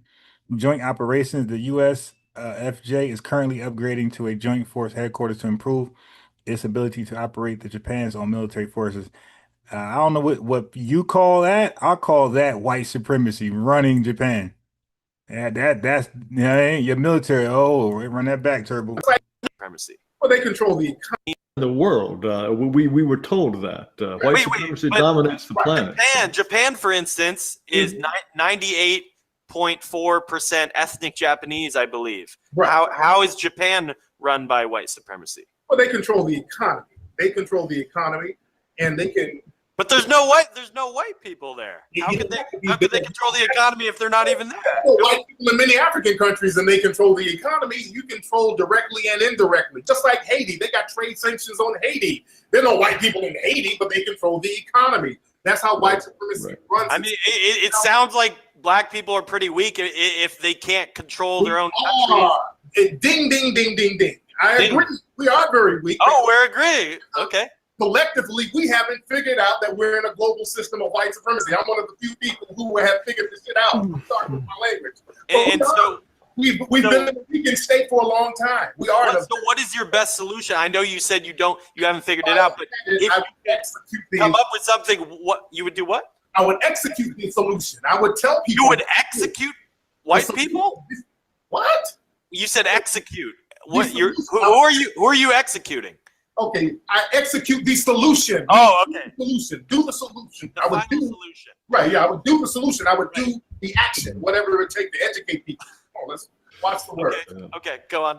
But as far as the NBA, it's the teams are owned by white people, so they still dominate the players. So, and someone else in the chat also asked a question. They said, if white people dominate and love mistreating black people and all this stuff, why would they still let them exist? Why wouldn't they just terminate them? Like, why these white supremacists that you're talking about, why wouldn't they just wipe all the black people out? Because you will not be able to practice white supremacy then. You need black people here to practice white supremacy. Wouldn't the ultimate white supremacy be just it's all white people? Isn't that the white supremacist dream? That's no fun. You need people to mistreat. That makes you a white supremacist. If you got rid of all the black people, you start killing each other just like you did in Europe. You need black people. Okay. Now, see, tell me this. Are white people uniquely evil then? I mean, that sounds like an awful, terrible thing to say about any group of people, that we need people to kick around. Are white people uniquely evil? The white supremacists, they need black people to kick around and non-whites. That's the only thing that gets the white supremacists up in the morning, the desire and the ability to kick around people who are non-white. That's a religion. But you don't even have a solution. I ask you for a solution, you start talking in circles. There's no solution. Like I said at the beginning of the show, I'm going to prove that white supremacy is a religion. I have proved it. It's supposed to be practiced to perpetuity. There is no end game for it. Okay, well then why are you even fighting it if there's no solution to this thing? Because anytime you're mistreated, there's no solution for you. No, you don't. The white supremacists don't have a solution. See, we do. We so-called white supremacists do. We just want to separate. We just want to separate. We want to be left alone. We want to separate. We've tried that. And separate where? Let's try it again. Let's try it again. I thought it succeeded. Where you can't give me a place where we're going to separate where you're not going to interfere. Where can we separate when the white supremacists are not going to interfere and just leave us to our own devices? Y'all haven't done it. Don't let it happen. But I think Liberia and Sierra Leone have good examples, but you don't like that. Okay, but no, look, but see, I do think this is significant and interesting, that you genuinely think that we white people, we would just be in a, what's that? Okay, white supremacy.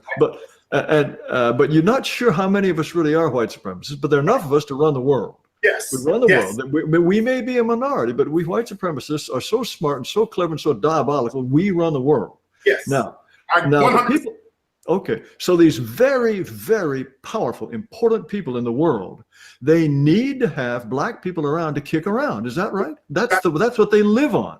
Yes. That's what makes them happy. That gives them a reason to exist, is kicking around black people, even though they're probably millionaires or billionaires, and they probably never see a black person in their entire daily life. But they need to know that they're at least out there so they could kick them around if they wanted to. Oh, yeah. Absolutely. Okay, all right. Just wanted to clarify that. Well, what about the European countries that have, a majority white, or Japan, like I said earlier, they're not really pushing black people around. Japan? Yeah. No, they're not pushing black people around because they're not white supremacists, but they're controlled by the white supremacists. They're dominated by white supremacists. But then where do these white supremacists meet? Where's their secret headquarters? Usually Yahoo message boards. That's one of the places. Reddit, 4chan. Are you trolling, Tariq? Also a lot of people in the chat have accused you of. Are you trolling here? Are you being serious? Y'all know I'm dead serious. Yeah, he's serious. Yeah. Okay. But see, then I do have one last question. Then I can leave. Okay. Okay. In a country like Iceland or say Denmark, no black people, practically no black people. Wouldn't they be much better off if they imported several tens of thousands, maybe 1 million or so black people, so they could kick them around? Then wouldn't they be much happier? But maybe the people in Iceland are not white supremacists. Maybe they don't want to do that. Iceland, they never colonized any African countries. They never done that. Okay. So you grant the possibility that there are at least some white people who don't want to kick around black people and who are perfect. What's that? Yeah, there's a lot of white people who don't want to kick around black people. I won't say most, but many white people are not white supremacists. I said that throughout the whole program here. Okay, but somehow, in their body. The last thing they want to do is harm a black person or anybody. Unfortunately, they're not as powerful as the white supremacists who do want to harm black people and other dogs. Why are the white supremacists the ones who are so smart and who are able to rule, whereas the nice white people are unable to rule? Why is that? We would like to know that too, and that's the problem. White supremacists are smarter than the non-whites, and they're smarter than the white people who don't believe in white supremacy. I will give you that. I'll concede that. The white supremacists are very, very smart, and I learned that years ago, being around white supremacists and just really talking to them. I said, these people are pretty damn smart, and I got to give it to them. Okay, who are these people? I'd like some names. Well, I don't know. I was with a tour guide in Samoa.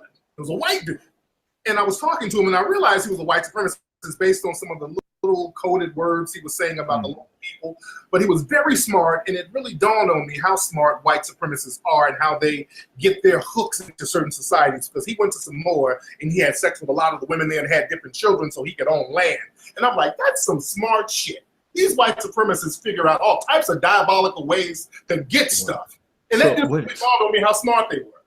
Wait, so this tour guide was diabolically smart, but he's making a living as a tour guide in Samoa? In Samoa, and he had all types of land and the whole thing. So this guy was he's living in a tropical paradise, chilling. And he's just a tour guide talking about butterflies and leaves. And I'm thinking, but every time, you know what? Every time I would ask him about the race of the people and all that, then he would play dumb. See, that's another thing. The white supremacists know how to play dumb when it's convenient. I see. Okay.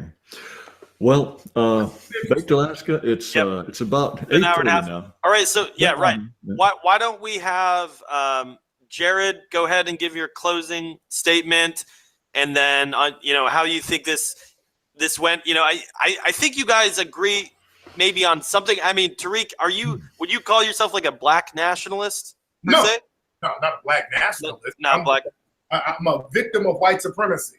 Okay. Because I know I've seen, Jared Taylor, he's had pictures with Jesse Jackson. He's actually talked to lots of African-American leaders in our country. I don't know if you knew that, but hopefully you guys can have some common ground somewhere. But anyways, Jared, go ahead and give your closing statement.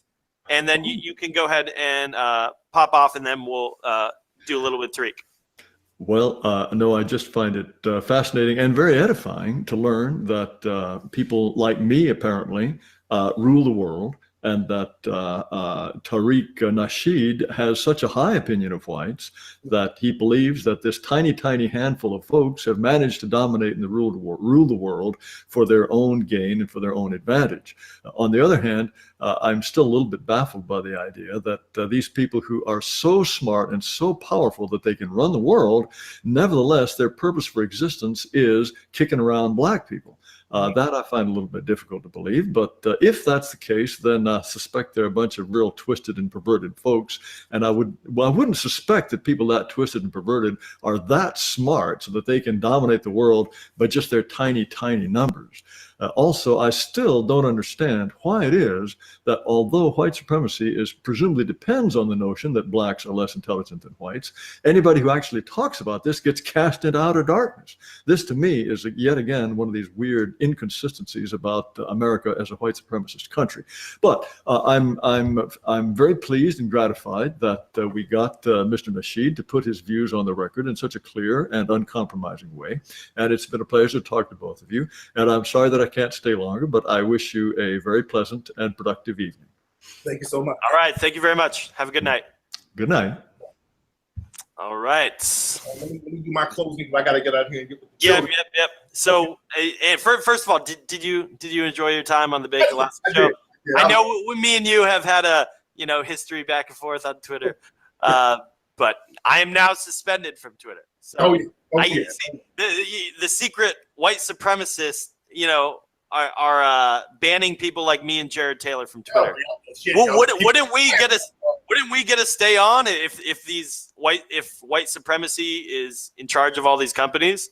And not really, because see, you guys people are dying around some of you guys, man. That's the problem. There's people getting killed, and these companies are going to be on the hook for so many people getting killed, and they letting you guys spew that rhetoric online. So these companies have to cover their ass, even if they're white supremacists themselves. You guys are going to another level. They don't only got to cover their ass; they got to wash their ass. Wash that ass. You dig?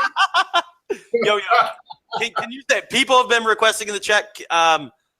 Are you we just want a sound clip. Are you able to say the phrase "we was kangs"? No, I'm not saying that bullshit. You're not. Do you know what are you familiar with the meme? Yeah, that's all white supremacist meme. And we got another one called "We was Aryan gods." Wait, that's a white supremacist meme? Yeah, we got one. We were Aryan gods. We was Aryan gods. Okay, fair enough. We was Aryan gods, and then your version is. Yeah, they're so corny. They be trying to get an Uncle Tom so badly. And your version is, okay, we were Aryan gods, and now you go ahead and say we were kings. So we can have you a permanent meme for 1,000 years, and Tethers can borrow it and laugh at Tariq Nasheed. He ain't fall for that stupidness. Ricardo Flott in the building. We have we got Rafak. We got 7 Up. We got None Your Business. No, Tariq, we are victors over pale degeneracy. We have Darrell Williams in the building, still here with us. 7 Up, I said. R.A. Chicago FBA, first class citizen in the building, stayed with us all this long. Jake Time, Byron Floyd, Bebe Rodriguez. Who else stayed with us during the duration of this live? Intuitively Wise, visible to all users, popped in. Show love, Salita Marie. We got Pinky Wells, Shelly 777. Who else came in and enjoyed this live with us? Had the chat. Liddy. So everybody, just make sure before you close out, I'm gonna close out with the songs, obviously. But before you close, let's get it 004 in the building. Let's get it 004 in the building. CRU, Royalty, the hashtag FBA Grand Negas, the building. Del Mac Il Wayne. Okay. So Majestic in the building. I didn't see you earlier. My fault, family. Golden Brown. And it's all about the lineage. Don't forget Estella W. Ghost Rider. Claws and Down. You feel me? All right. So I'm going to leave you guys with the two songs. Somebody said we're gonna do a soundtrack. Kia Harris in the building. Yeah, like the video is the cheapest way to support. Then you could super chat, which people have done. Thank you very much. And Cash App. Cash App is availability. Support the channel. It keeps me going to 2:30 p.m. You dig? That's a long time. Now I go live. Thanks for the love, man. The love motivates me. But okay, so let's play the tracks, then we out of here. What is this? Move out my way.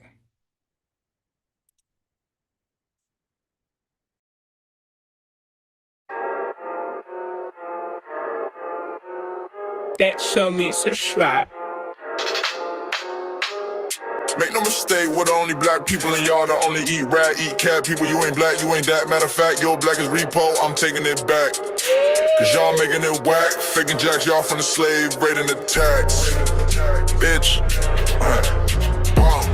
We built the foundation, our innovations were groundbreaking. Y'all ain't wanna get down, now you around, hating, faking. We're delineating and now the ground shaking. Someone say, FBI, we don't run away. We stay, we slay, we pray, we say,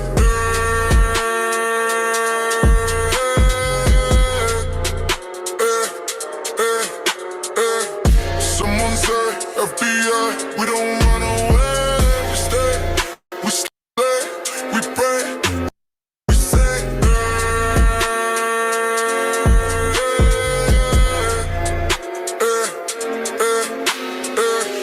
Make no mistake, we're the only black people and y'all the only eat rat, eat cat people. You ain't black, you ain't that. Matter of fact, your black is repo, I'm taking it back. Cause y'all making it whack, faking jacks y'all from the slave, raiding the tax. Breaks, pause, pause. We built the foundation, our innovations were groundbreaking. Y'all ain't wanna get down, now you around, hating, faking, with the linear eating, now the ground shaking. Someone say, FBA, we don't run away. We stay, we slay, we pray, we say,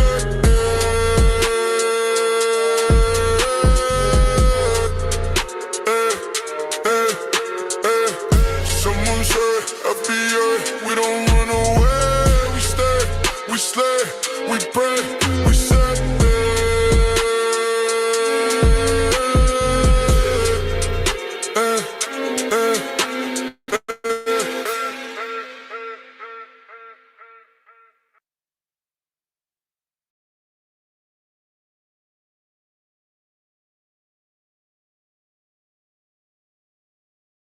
Reparations are lineage based, not your image erased. No different than carrot comes, so you can keep your African and run somewhere else with your marathon. Laugh now, cry later, cause we gonna laugh when you cry at the gator. Alligator, Alcatraz, there's no soul leader. The code is the leader, there's no soul leader. The code is the leader. Subscribe to FBA News and Updates, yeah. Subscribe to FBA News and Updates, yeah. I heard tethers flock together, so if you want way to rock, then they'll drop together. Why cosplay? Accept your own and be yourself. When you're left alone, you can feed yourself. There's no soul leader. The code is the leader. There's no soul leader. The code is the leader. There's no soul leader.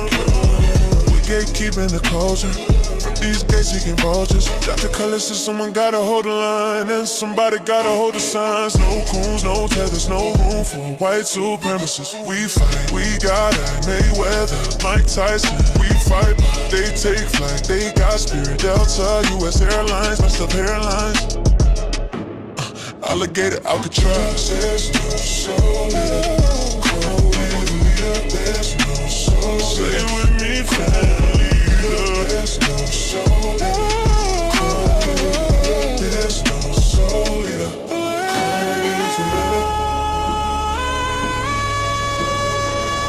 There's no soul leader.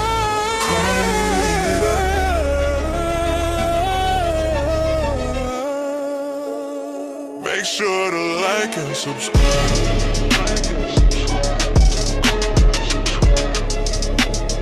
Make sure to like and subscribe. I heard tethers flock together. So if you hit one with a rock, then they'll drive together. Why cosplay? Accept your own and be yourself. When you're left alone, you can feed yourself. There's no soul leader. Cold as a leader. There's no soul leader. Cold as a leader.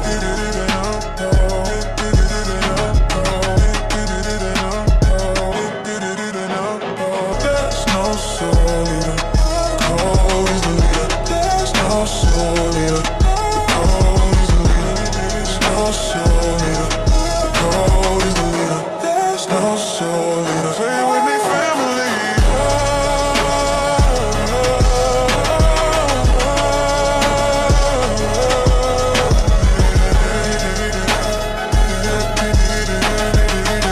There's no soul leader.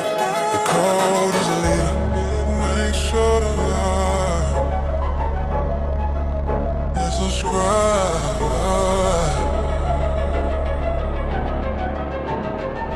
Subscribe. Yeah, man in the building. See you. Hey, look, later on today, I'm going live. I'm gonna go back to Diaspora Wars. You dig? We're gonna kick some tether butt. All right, we're gonna play their Diaspora Wars and see their conclusions from a tethered perspective, and we're gonna give some FBA clap back. All right, family, appreciate all y'all that super chatted, and those who cash app to the cash app. Thank you for that. And those who like the video, the cash app is pinned. If you haven't, there you go. Peace. I'll see you later. Diaspora Wars back on the table. Let's eat.